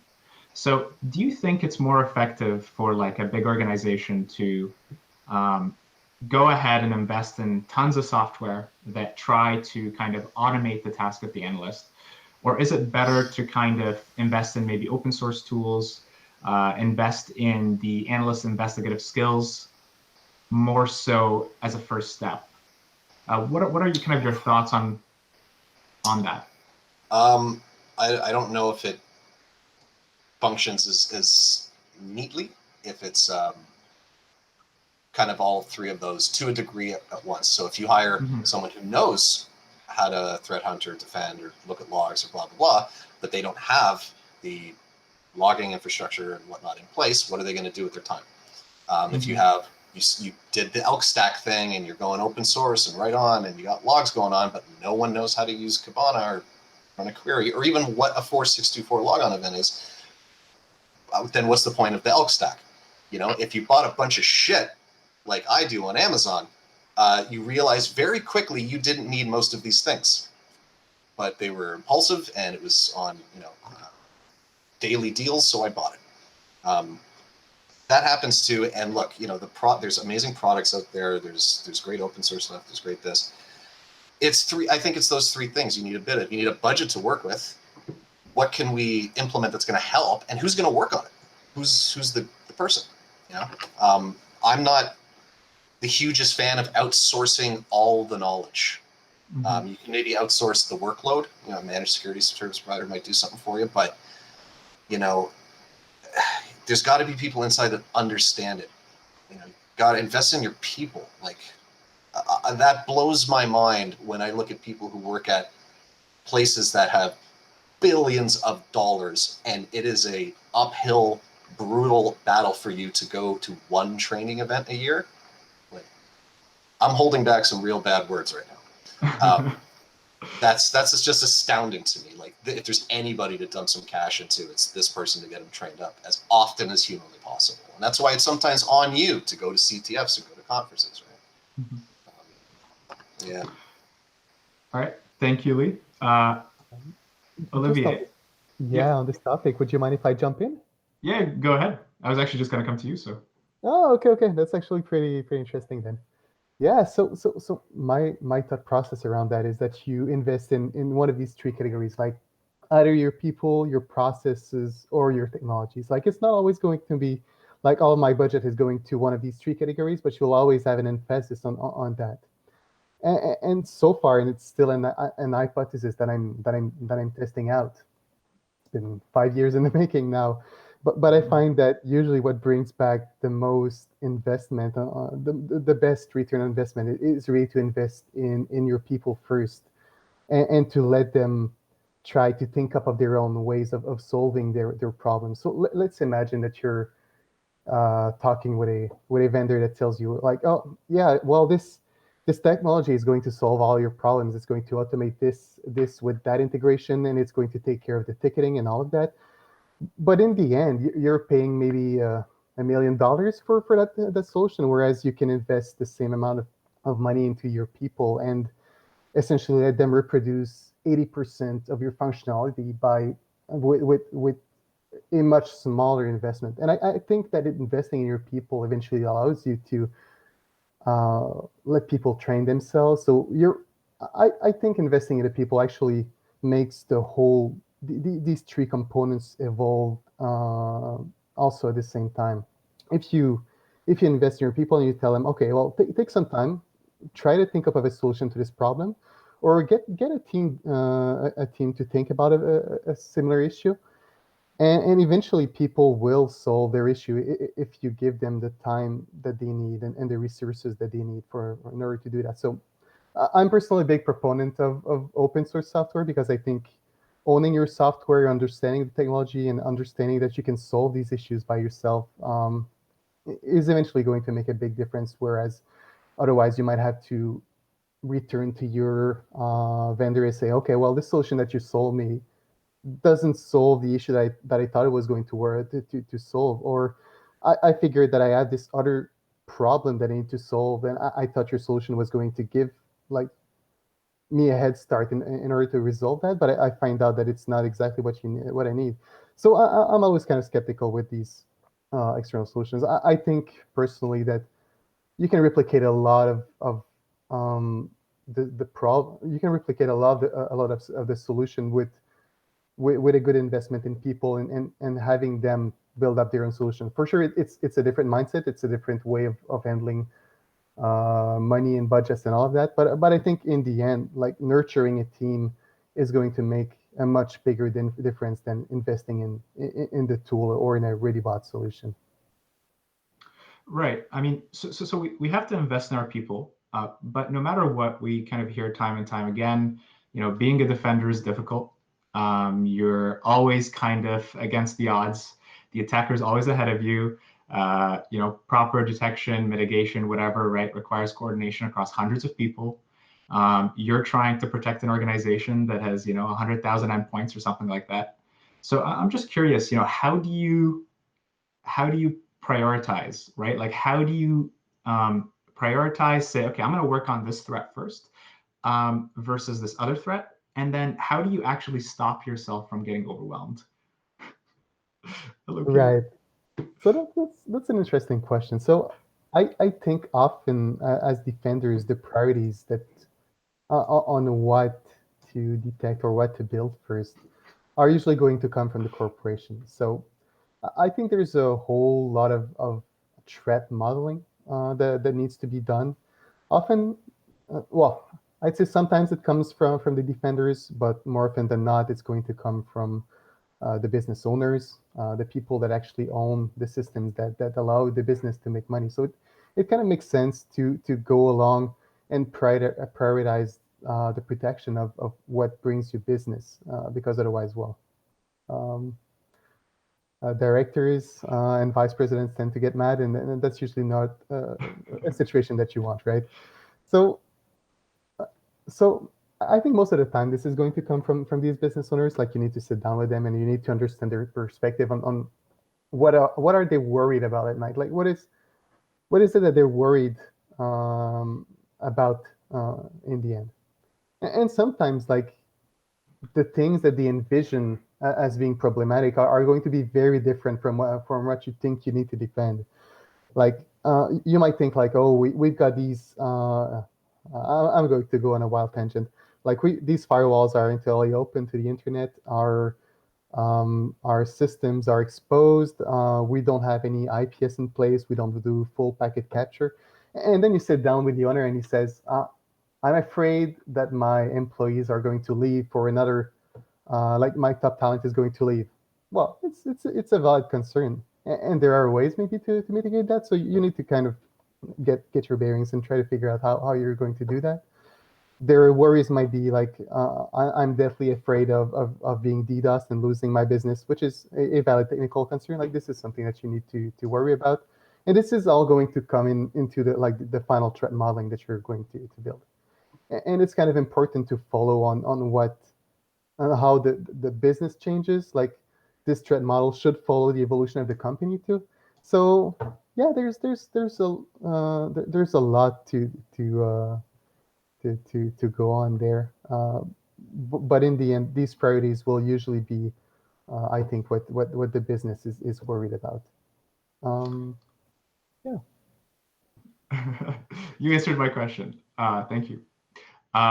So I wanted to actually come back to kind of your personal interests. So I know you're very passionate about security. At work, for us, you do Hacker Tuesdays, you do like post-exploitation talks, you do Hack the Box run-throughs, and that's a large part of why you're actually part of this panel. But as I understand it, actually, you weren't in security first, you were a developer first. So I'm just wondering, why did you decide to make the switch? When did you realize like, oh, I want to do security? Right. So I'm just going to go very quickly into some of my background. So at first, I hesitated between philosophy, literature, and chemistry. So I decided to go into computer science instead. So I did a couple of years studying programming, and I still enjoy it quite a bit. Like it's still one of my passions. Just because in the end, it all comes back to it all comes down to this like feedback loop of I'm building a program. This program returns me some cool information, and I make it do something else, and I kind of own or I control the system that I'm dealing with. So that was the initial reason on why I wanted to go into programming. I wanted to make the computer do things. I wanted to build games, and eventually I realized that the gaming industry was something I wanted to be nowhere close to. And even though I enjoyed programming, I kind of felt like it was kind of very specific. And when I started taking security classes, so that's something I did while I went into software engineering. So we had a security class where we actually went and breached systems. So it was like a very like easy pen testing exercise that we need to scan machines and figure out how to get into it and take control over the administrative account. And I thought like, oh, this is cool. Like it comes back to me having the computer do something interesting. Like I liked the fact that it was just like another way of kind of owning the system in a sense. So I don't know if that's kind of if that's what I'm. Wait a second.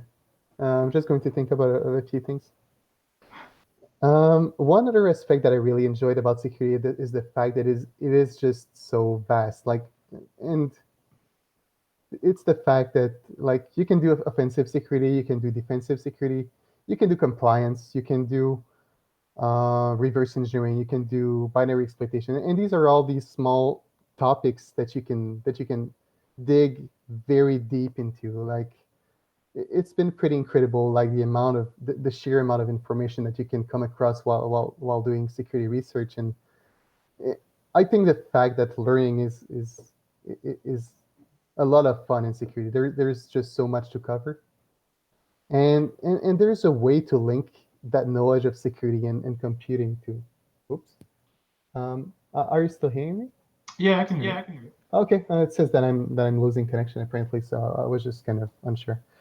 But you can link this security knowledge to the rest of the world, and I think that learning security, in learning security, you should also like be interested in all kinds of topics, like for sure computing, computers, networking. But I think there's a lot to learn in other topics, like I'm thinking ecology, gardening, politics, nuclear physics. I think there's a way to study these things together with security, and that's all going to shape the way that you think, the way that you get inspired about things. So yeah, I think it's also interesting that security covers such a wide range of topics, and that you can link all of these together by focusing all of that back into security or computing.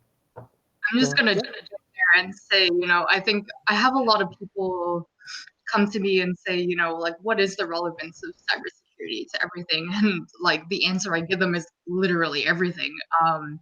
Because cybersecurity is an aspect of everything that's digital, and like basically everything that we have now is digital, like everything down to like your smart toaster and smart fridge, right? So I think a lot of the potential that people don't see, like they think it's this scary, like oh, it's like hackers like doing this war and stuff. It's like, no, it's actually like building things, even menial things, even like building like a secure smart fridge, right? Just that there's a lot of potential in this space, like to do literally whatever you want and apply security to it, apply like the digital aspect to it. And so that's one of the things I really like want to ground down into when I talk to people who aren't like in IT and are curious about it. Because they think it's like this like scary, like I don't know, like untouchable thing, but it's really not. They don't realize that they're already interacting with it already. They're already part of like this security landscape. And if they just realize that like what they're already doing could just be turned into like a cybersecurity service, then like that could open a lot of doors, right? Yeah, absolutely. I mean, you can definitely tell you guys are in the right industry, because it's almost like that. It's that kid in a candy shop feel where you're like, oh my God, this is shiny. This is shiny. I want to try this. I want to do this. I want to put these two things together. There's so much room for creativity. I totally feel that as well. If the candy makes your brain hurt.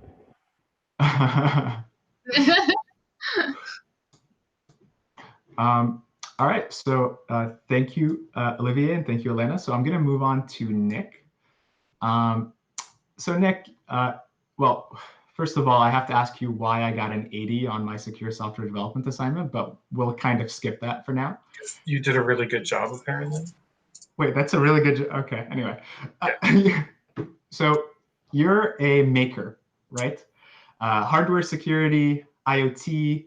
I think you've dabbled in ICS a little bit. I think you've given talks about these topics.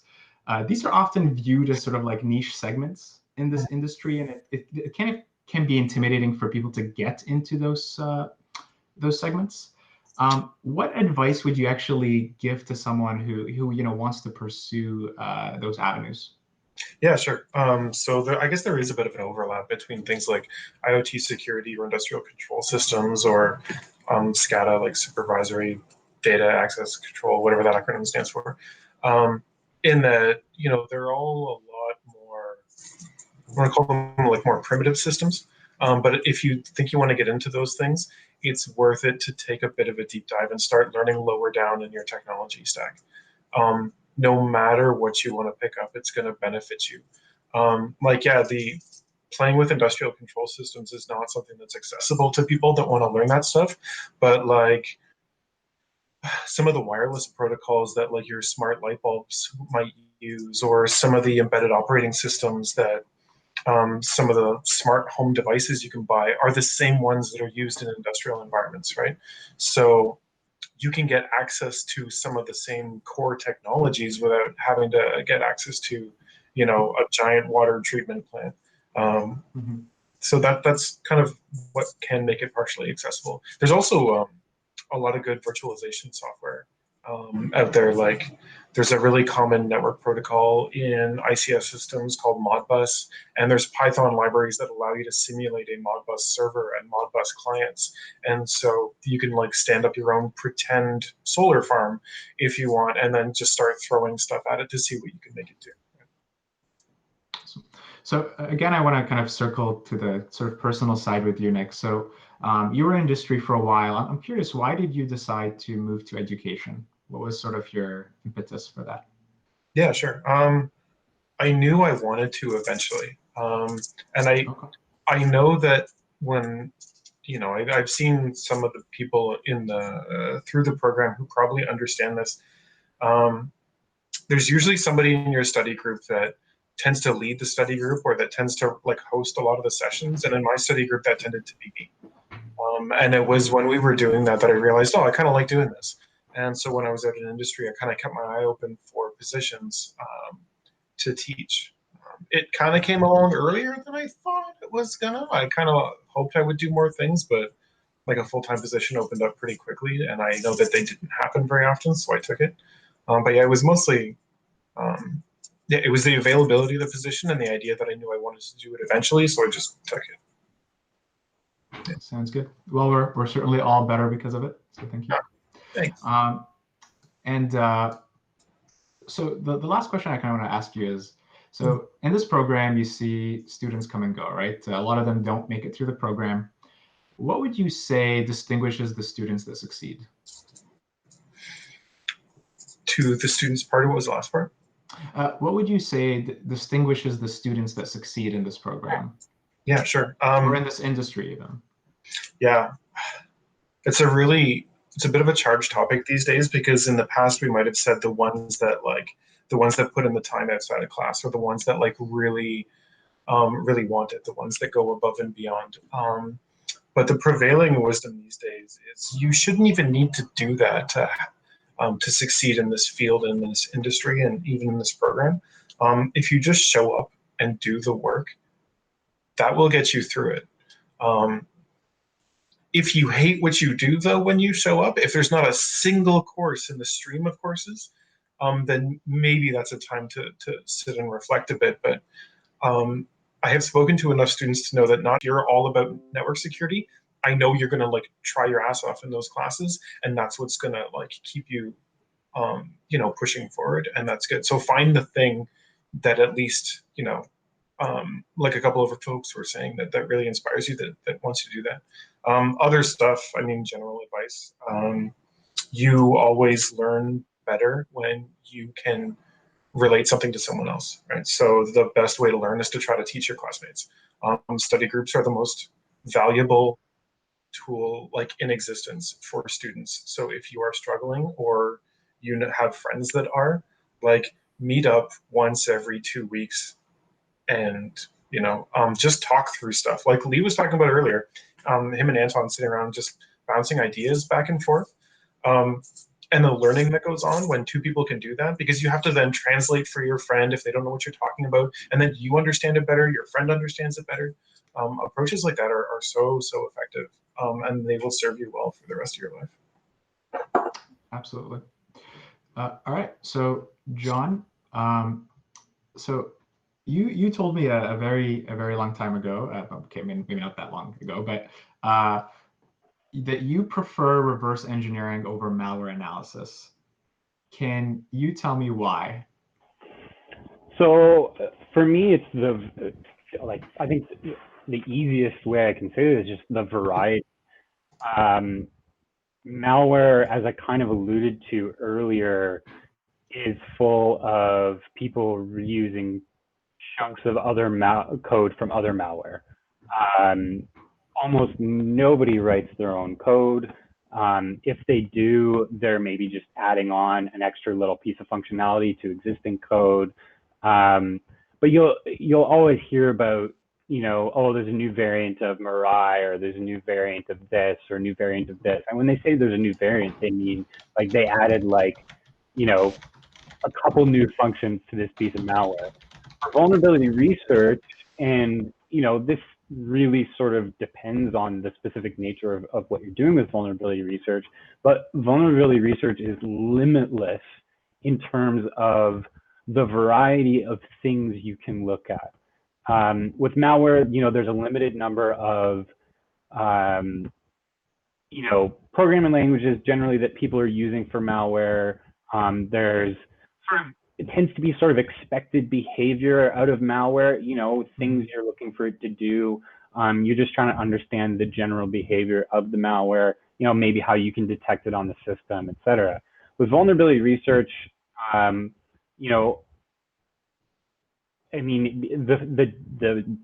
breadth of the field is so huge. So if you're like me and you have ADHD and you don't like to focus on one thing all the time, and okay, well, this week I'm going to work on this SQL injection vulnerability. Next week I'm going to go work on this buffer overflow vulnerability, and you're working on entirely different file formats, network protocols, different programming languages. So there's always something new you can go after if you're starting to get a little sick of the thing you're currently working on. And I think that's my favorite thing about it. Whereas, with malware, you're going to be reading a lot of assembly all day. There's a lot of like obfuscation and anti-debugging tricks and that kind of stuff. And again, if you really enjoy that, if that's your thing, I don't want to talk anyone out of it. But just for me personally, what really clicked for me with vulnerability research was getting to do all this different stuff all the time. Right. You hear these days like about a lot of people like data scientists, for example, are developing software that can actually find vulnerabilities, reverse engineering software without human intervention. Do you think that that's ever going to become like a thing, at least in the next like 20 to 30 years? Should reverse engineers? I don't think that's coming in any of our lifetimes, honestly. Right. Okay. And the reason is because, okay, so yeah, we do keep seeing a lot of the same vulnerabilities pop up again and again. And it's with, now with all this IoT stuff, we have a lot of problems that we kind of thought were dealt with or were mitigated, let's say 10, 15 years ago, are now starting to pop up again. Some of that's just because the demand for people to write software is so high, and there's other technical reasons for that too. So, but the other part of it is, and I think what Olivier kind of was talking about was the complexity of software is just becoming astronomical. It's getting so ridiculous. So, all these sort of these academic sort of papers and studies that are and research that's trying to look at ways of automating vulnerability research or automating exploitation or vulnerability discovery. That kind of stuff is operating on artificially much more simple sets of software. The closest thing we have to automating vulnerability research is fuzzing right now, which is literally just how fast can we throw a bunch of random input at this program, and how efficiently can we do it? Is there a way that we can make throwing random data at this program, or sort of random data at this program, more efficient? And that's really where the biggest strides in vulnerability research are happening right now. Outside of pure academia, no one in the vulnerability research is going to read them out to you. The first one's computers and things like that. I didn't want to ruin my hobby, but eventually I was like, well, I guess I could probably like make a pretty good living doing some computer stuff. So, I went into the program. And when I saw the program, I was kind of looking at, I think it was at the time the course was like Intro to Ethical Hacking, or the pen testing course was called something of that sort. And that was the one that really stuck out to me. So when I entered the program, that was kind of my end goal, from the beginning, where I was like, okay, I want to get paid to like hack into corporate systems and then tell them how I did it. And I'm going to make everything safer by doing that. And,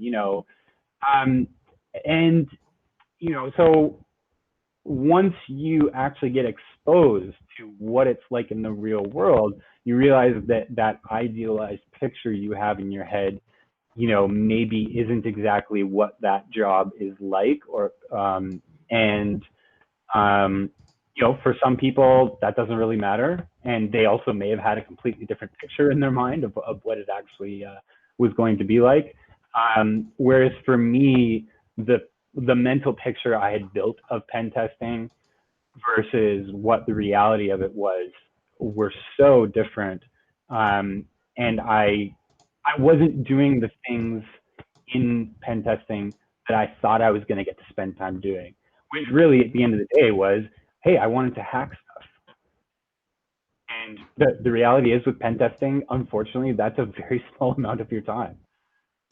Is just getting to, what I call hacking stuff is really what I do now, which is just ripping software apart, figuring out how it works, right?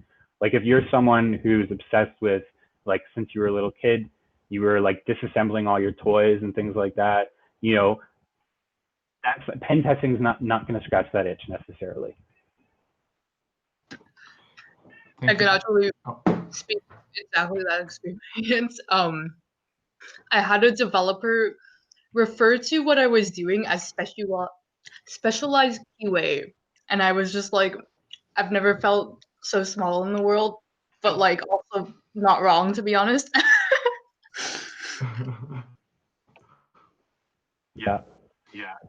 And again, I mean, there's plenty of people that absolutely love it. They really enjoy it. Just, again, for me personally, not my thing. All right, thank you so much, both of you. So the next question is for everyone. So how did you guys decide? How did everyone decide on whether to focus on blue team or red team? Or what advice would you give someone trying to figure out which of the two sides they'd like to specialize in? Can I just say, don't pick sides.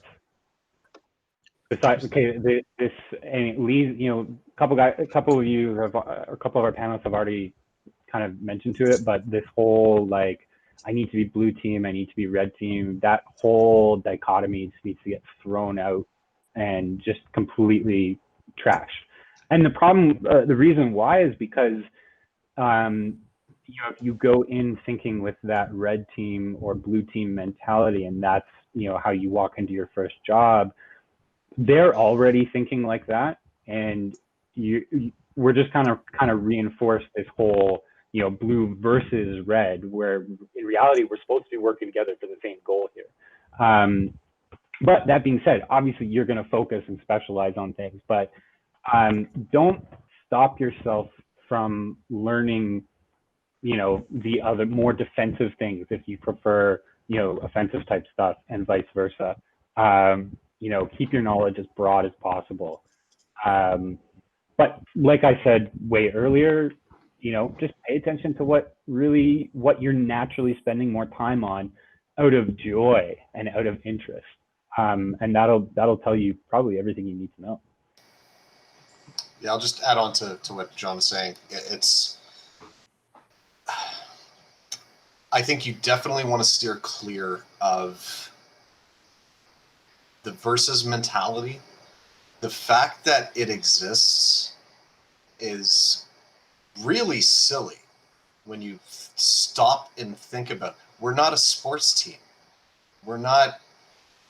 The fact that it's combative is bonkers in the first place.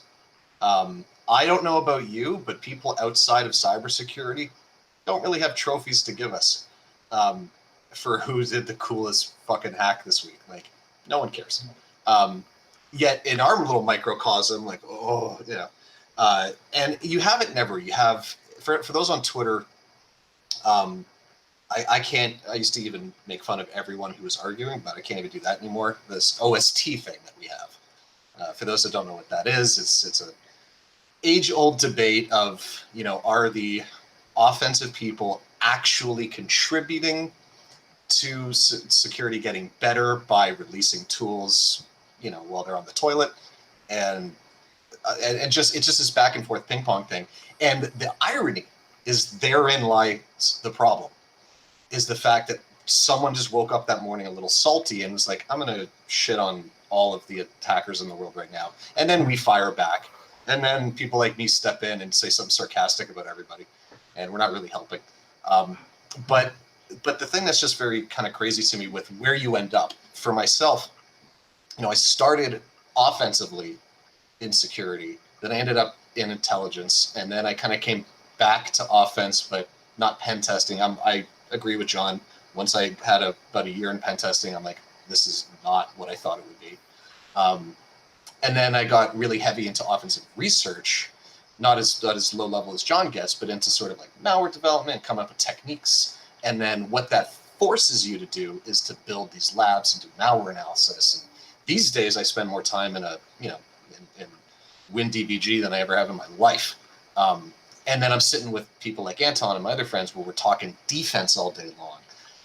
You're going to gravitate, and I think Nick said this earlier, you know, just begin. The funnel is massive in terms of genres and subtopics and things you might get into. And even if you get into RE, it could break into 50 other ways. It just kind of, the signs, I think Nick was trying to point out, like these maybe not necessarily obvious indicators, but you're just gravitating to things, or you're gravitating to the challenge of it, or maybe it's just easy for you because you get it. Whatever that is, I encourage you to have an awareness that that's happening. Be like, you know, I struggle on this topic, but I seem to really get this topic. Maybe I'm just wired to get this topic better, you know, whatever it is. Or maybe I'm not working as hard enough. Yeah, I think you'll just fall into it. Expose yourself to as much as you can, and then sort of be like, I don't like Linux, I'm going to do Windows, or I don't like this, I'm going to do AppSec, or I don't like that, I want to do mobile. And yeah, just run wild, be free. I've always said that if I could have introduced like an earlier co-op into the program, I actually would have made it mandatory to go work help desk or sysadmin, like learn some IT first, because whether you're working offensive or defensive, you are going to be working with folks in IT, and you want to understand how IT works. It's going to pay dividends no matter what you decide to do. Understanding standard processes, procedures, how an IT shop runs, how a large org like tech stack runs is always a beneficial thing to learn no matter what you're going to do. And then, yeah, maybe you'll be like, oh, I saw that, now I think I know how to break it, or I saw that, I think I want to secure that thing. That's my 2 cents on this one. Yeah, actually, if I could add to that, Nick, so like right now I'm working as a sysadmin for a pretty big computer wholesaler in Canada. Like one thing that like the most valuable part of this job is I'm seeing multiple companies and how they work, how their infrastructure works, and like I'm already thinking like from my knowledge from this program, like I'm like vulnerability, attack, but like I'm just seeing all this stuff, and so like now I feel a lot more confident conceptualizing the things that we're learning in the program, and when I go to like conferences, I kind of have a better understanding. So I think it's all about like really having a strong fundamentals and basics, and that's what's going to carry you through to the more advanced, higher level things. And that's a really good point, Nick. I really like that. You know, just one more thought to add on to it. You know what it kind of reminds me of is like, you ever had like a friend or someone turn you on to a song or like a band in a genre you've never listened to, and then a week later you're the obnoxious one telling everybody about it, and you've just gone full spectrum down the rabbit hole into that band. It's kind of like that. Like you're gonna stumble across it, and you're like, "Oh, this is awesome! I'm now gonna follow the band on tour." Same thing. Jamie, do you want to ask a couple questions? Louis, you're killing it. No. You're like. I'm just reading the questions, man. It's not that hard. Okay. I like. All right. Nick, can you give us a brief day in the life story time of your time as a computer forensic investigator? I think somebody needs to reword that sentence. Yep. Anyway. No, I get it. Yeah, sure. So pretty much it went like, Monday, we need you to image this laptop and tell us what nefarious stuff this employee was up to. Tuesday, it was, hey, we think there's fraud at this retail store. Can you figure out how to get data off a cash register? It's not electric, though. It's not electronic. And then, like, Wednesday was, can you be on a plane to China tomorrow morning? And then by like Friday from China, they're like, hey, we're getting these phishing emails. Can you tell us where they're coming from? That's the day in the life of a consulting forensic investigator, or a week in the life of a consulting forensic investigator. So like there is no standard day, or at least there wasn't. I don't know if like the field's probably changed a little bit now, but that's what it was like. It was just getting thrown into random situations, trying to find evidence on the weirdest kinds of hardware that people have. And that was it. Thank you, Nick. This is a question to everyone. So one of the best things that Sheridan offers is a co-op. What do you think? Should students start in a big company or should they start in a small company?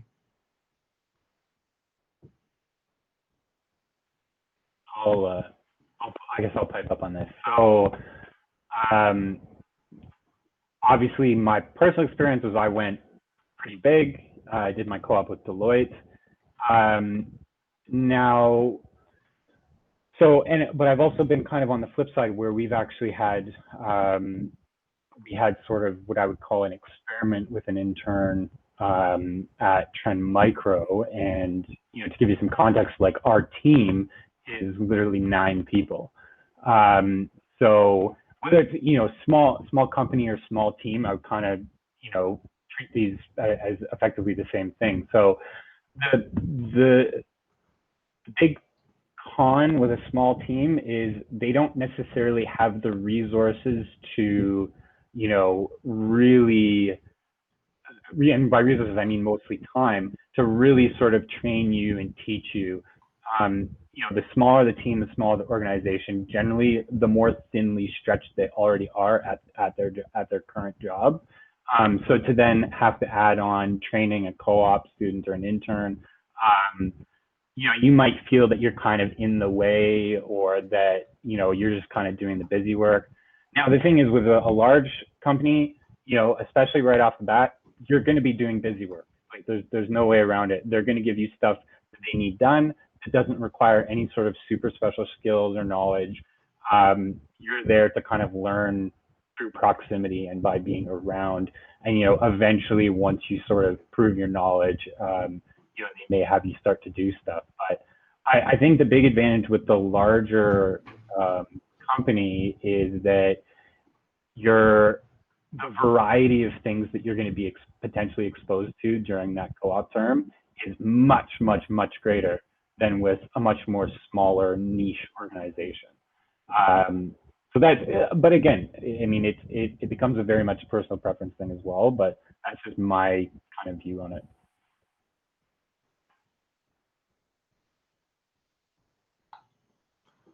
All right, so thank you so much, John. Oh, Nick, do you want to comment? Yeah, I mean, I don't think one's better than the other. I think ultimately, you know, at a smaller org, you're probably going to have more responsibility as well, which is nice. You probably less will be thrust on your shoulders in terms of your responsibilities at a big org.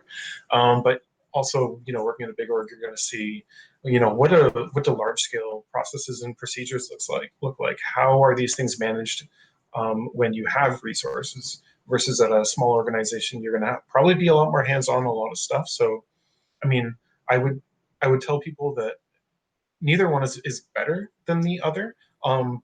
They're both going to provide you vastly different experiences though. So maybe after you've done one, try the other. That would be my take. Thank you, Nick. This is a question okay, actually, we have time for 2 more questions, and this is one of them. So this is for Alana. So should the Canadian government take a more hands-on approach in managing national cybersecurity and ensuring our major corporations are also secure?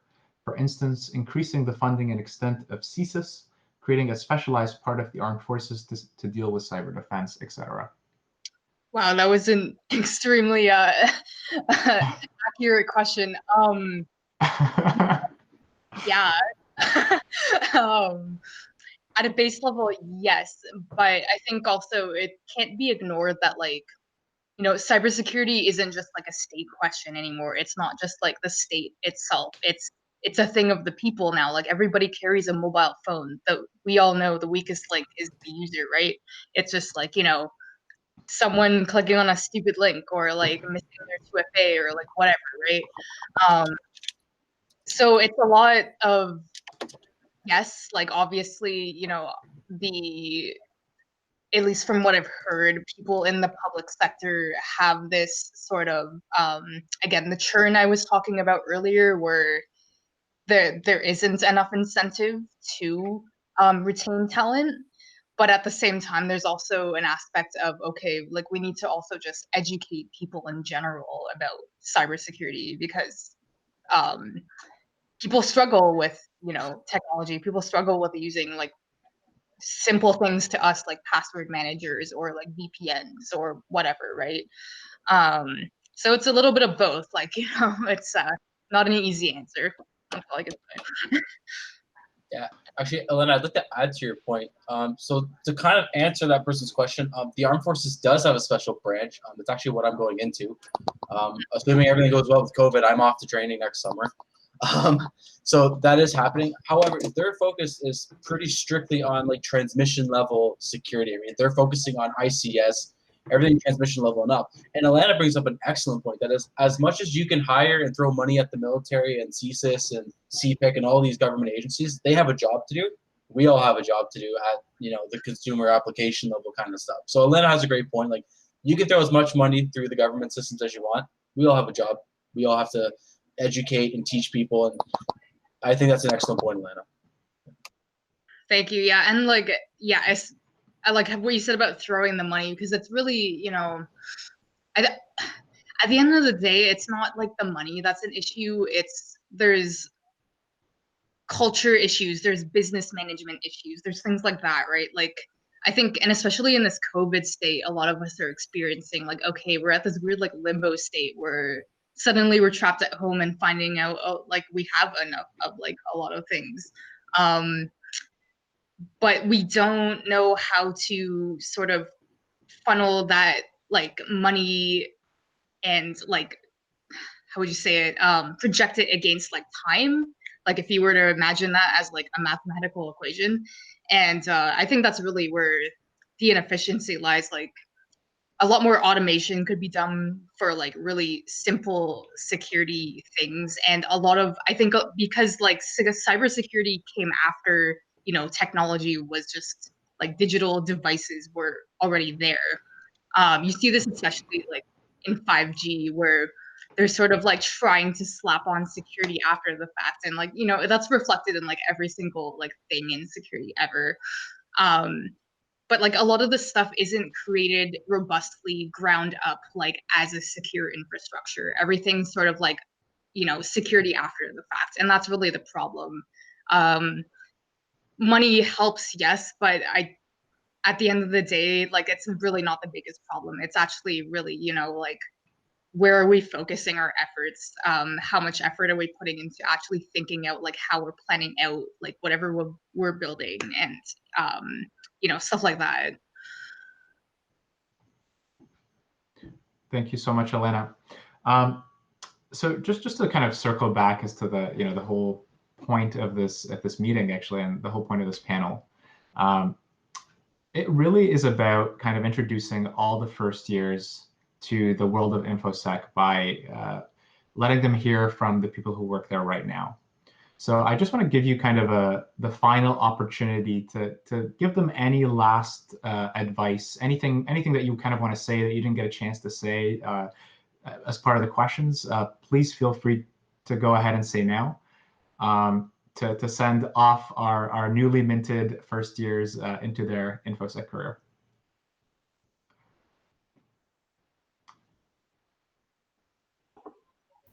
I don't mind going ahead. Yeah, thank you. So first thing, and it's really something that you'll hear quite often, is don't be afraid to ask questions.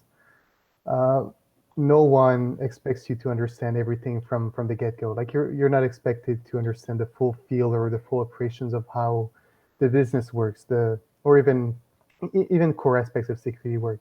So don't be afraid to ask questions. Your colleagues will be glad to help you out with that. It was something I had a lot of issues at first. Like I think everyone wants to show like their good side, but it's really better to ask things that you're not sure of as soon as possible. Second thing I'd say is back to the basics. Like I think it makes sense to understand the very core of what you are working with. So that means understanding the TCP stack. That means understanding how computers work. Learn a bit of assembly. Learn a bit of PHP if you're dealing with web systems. I think it's really important that you understand what you're trying to protect in a sense. Be curious. Try new things.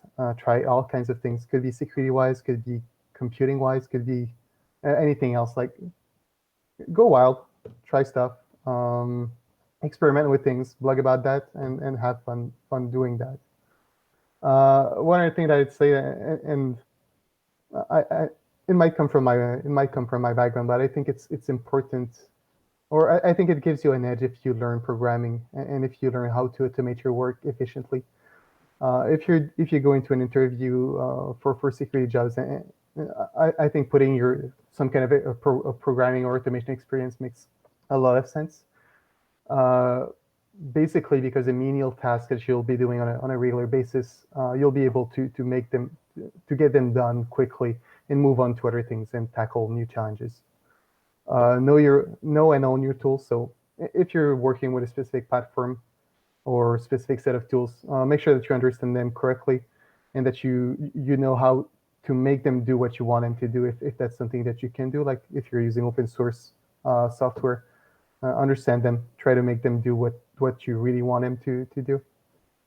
Always dig deeper. If you're in an investigation and you find that you're lacking some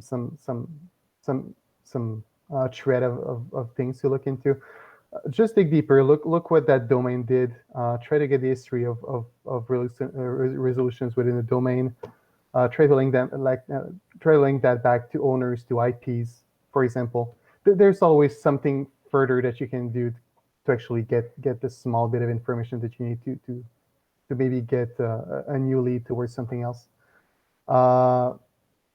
Learn how to communicate ideas. So I think most programs do a great job at teaching you the technical aspect of the job, but I think to get things done and to really bring value to an organization, you need to really learn how to present your ideas. Get your stakeholders to understand your points even before you start presenting your ideas. Like, what does this bring in the end? Like, what are you trying to achieve, and what is the benefit of what you're trying to do? And you'll probably get them more interested in if you try and go from A to Z. What is this solution that I'm bringing supposed to do? And finally, do CTFs, do capture the flags. These are amazing ways to get hands-on experience with new stuff, with new material. So yeah, go wild, explore CTF time, come to NordSec, or any of the competitions that are going on locally. And Yeah, I really love what Olivier said about just like play with stuff. And one of the biggest like things that I struggled with when I was a student was going straight into this program with no IT computer background whatsoever. And so I was really just like, I had anxiety about just trying things. And that definitely set me back. I wasn't enthusiastic about like trying to like, I don't know, learn like some random new coding language or whatever, because I thought it would be like a waste of time. I should be focusing on school. But like everything you do will like give you a skill that you can use later. Another thing I want to say though is like take care of yourself. This industry is, there's been projected that 3.5 million deficit of people, and the burnout problem is very real. And it gets really, really tempting to take everything on when it's like to you the solution seems so obvious and like people just aren't listening or not doing like the things that should be done to execute it. But just make sure, take time for yourself, make time for yourself to play with things that are maybe technical but not related to like your studying or work or whatever. Um, do all the basics like eat, sleep, take care of yourself. was just going to add on to. It takes years to recover. Just want to add on to that and throw another point out. One of the things I just, from coming to ISSessions or conferences or whatever it is, especially when talking to students, when they, the question, how do you get in? What's the how? I keep refining my answer, I feel like every 6 months or something. And it's getting shorter. And I think all I can honestly now is begin, just begin. Put your foot in the door. Where you are on day 1 is not where you're going to be in day 200. Just again, sort of back to how to help out with events and whatnot. You have to put yourself out there. But the thing I think is really important, what Alana mentioned, was this is, there's other industries that have this, but in ours, we have an industry and we have a community, right? There is a professional side where it's how you make your living and you go to work, and then after work you go home and you pretend work doesn't exist, and that's the end of it. And then you have the community side where people go to work, and then after work they get on a different Slack and talk to those folks, and it's just, it can be part of your passion, an obsession, all of that stuff. It's great. The reason I mention this is, like everywhere else, you're going to have people who sadly you have to work with people, unfortunately. You're going to have to find a way to make that jive. And, one of the things I still wrestle with a bit, I love to work with people that I also hang out with. I just prefer that. So, it's awesome to be able to chat with my friends on the weekend or whatever it is. And they're some of the same people I go to work with. That I love, but it's not for everybody. So as corny as it sounds, just be the best you, be respectful. I actually really mean it. Not everyone wants what you want. Not everybody wants to do things the way you do. You'll hear people say, anything over 8 hours of work is a sin. Sure, at a very professional level. If you personally, whoever you are, want to do 2 or do 29 in a row, I don't really care. It still comes down to this whole thing. I had to be more sympathetic or empathetic to the people around me and how they wanted to work, and maybe they don't want to go get a pint after, or maybe they don't give a shit about what band you're into, and it's just there's a crossover of where industry and community tend to happen, and those are beautiful little places. I think for me, I think those are awesome, but I had to learn to kind of respect some people just want to go home at 5 o'clock and not talk about this and whatever it is, and I think we could use a little bit more person-to-person respect, I think, in a lot of places, right? And I think that's important to be cognizant of wherever it is you end up, because we're a small community at the end of the day, and who you meet today, you could work with next year, could even be your boss, who knows what it is.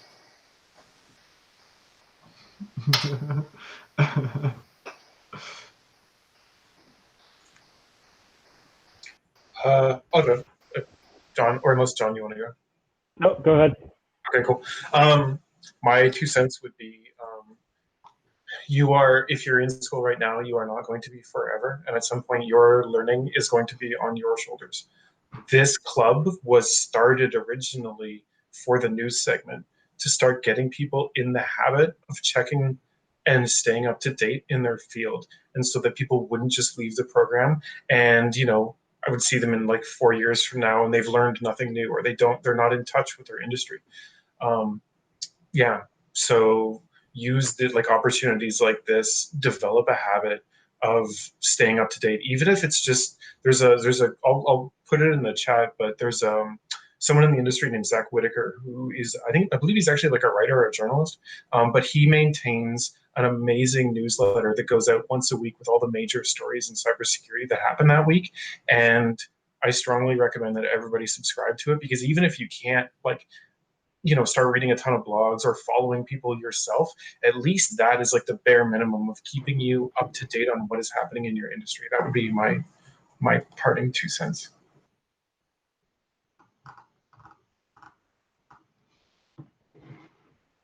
All right. I definitely have to echo, basically everything everyone said. So kind of the funny thing about, what Lee was talking about there is that, early in my career, again, when I was, when I wasn't working in the job that I wanted to be working, I was going home and I was spending more time, doing technical stuff. Now that I'm doing literally exactly what I want to be doing, I find when I go home at the end of the day, or well, I'm already home all day, but when I finish work, I have a much easier time just stepping away and just going and watching TV and, like hanging out with like my wife and my dog and, going for hikes and stuff like that. I find it a lot easier now because I get that satisfaction from work. So it's all about, even you personally, you're going to, make little adjustments on, what your opinion is on, am I a strict 9 to 5 or am I someone who's totally obsessed over this? And that's not to say I don't, still doom scroll through Twitter all night, because of course everyone does, right? We're all hopelessly addicted. But yeah, so that's the first thing. Second thing, I think one of the most helpful things in this industry early on is to first start with a breadth of knowledge and then work on depth. The broader your knowledge can be, the more little things you can learn about a lot of different things, the easier time you're going to have when it comes to, encountering one of those things. Oh, I know a little about that. Okay, great. You have somewhere to start with. Whereas if you focus really hard on this one thing, you're like, I love doing this thing and this is all I'm going to focus on. I'm going to learn everything about this. You're going to find yourself in too much of a niche. And so when you go and you try, when you're going and applying for jobs and you're, that job doesn't fit exactly into that niche, they're going to start asking you questions and, you may have zero knowledge of these other things. Whereas if you had even a tiny bit of knowledge, you could say, well, I know this about that, but I would go and Google, for these things, right? So, and even for something sort of specific like vulnerability research, right, the tendency for most of our applicants is to really focus on binary. Whereas, honestly, we spend maybe 30% of the time working on binary targets. The rest of the time is, like huge amount of Java, lots of like, PHP and like, scripting languages and all that kind of stuff, right? So if you go too narrow, you might regret it later. So I think there's really no harm in trying to just gain at least a little bit of knowledge about a really wide range of things, which I think the program provides a really good basis for that because it covers so many different topics. So yeah. Thank you all for the awesome advice. Sorry, thank you. I have Yeah, one go ahead, Alana. Yeah, no worries. quick thing. If there are any women or individuals identifying as something else in the audience, also, I just want you to know that the challenges that you may come upon in navigating the corporate landscape are unique. So just know that there are resources out there, and you should totally hit up my Twitter if just ask Nick to give you your Twitter. But yeah, they're out there. You're not alone. Things happen. So. Thank you so much, Elena, for mentioning that. Honestly, I actually had a question that I'd written down, but I didn't want to put you on the spot. So I'm really, really happy that you did mention that at the very end. So yes, thank you all very much for participating in this panel. I know we went like a good 30 to 45 minutes over time, but I think the knowledge that you've given everyone, is priceless. I think they're going to take a lot from it. I don't think we've ever had such a good start to a year, in this program for ISSessions. And aside from the panel, I just want to say, I tried to keep how much I talk to a minimum, but I just want to say one thing. ISSessions was really kind of where I met, all of my friends in this program. It's the place where I started becoming interested in things. It's the place where I meet the amazing people that I'm working with right now. It's the, through participating in things like C3X, that's what kind of got me my job today.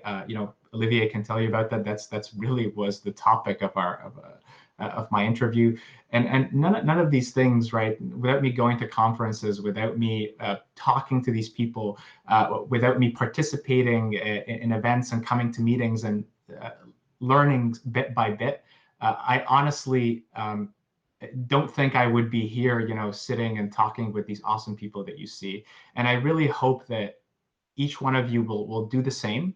You'll come to the club, and even if you don't understand something the first time, you're gonna keep coming, and you're gonna keep working at it until you're in a position that is powerful, and you're gonna be like, wow, look at how I was a year ago, and look at where I am now. I want every single one of you to experience that feeling. Other than that, I think Jamie had a few updates just on what's coming. Jamie, you can talk about the workshop. I'm going to talk about the next meeting, if you don't mind. Yeah, no problem, Louis. Once again, I want to thank Nick. I want to thank Atlanta. I want to thank John. I want to thank Lee. I want to thank Olivier. What an awesome panel. Like I said, like when I look back where I was a year ago to where I am now, sitting on this panel with you guys, it's really incredible. And I think we touched on a lot of. I think we answered all the questions. Like there's not a lot left to wonder now. I think everybody should be feeling motivated. Everyone should be feeling comfortable, and I love that.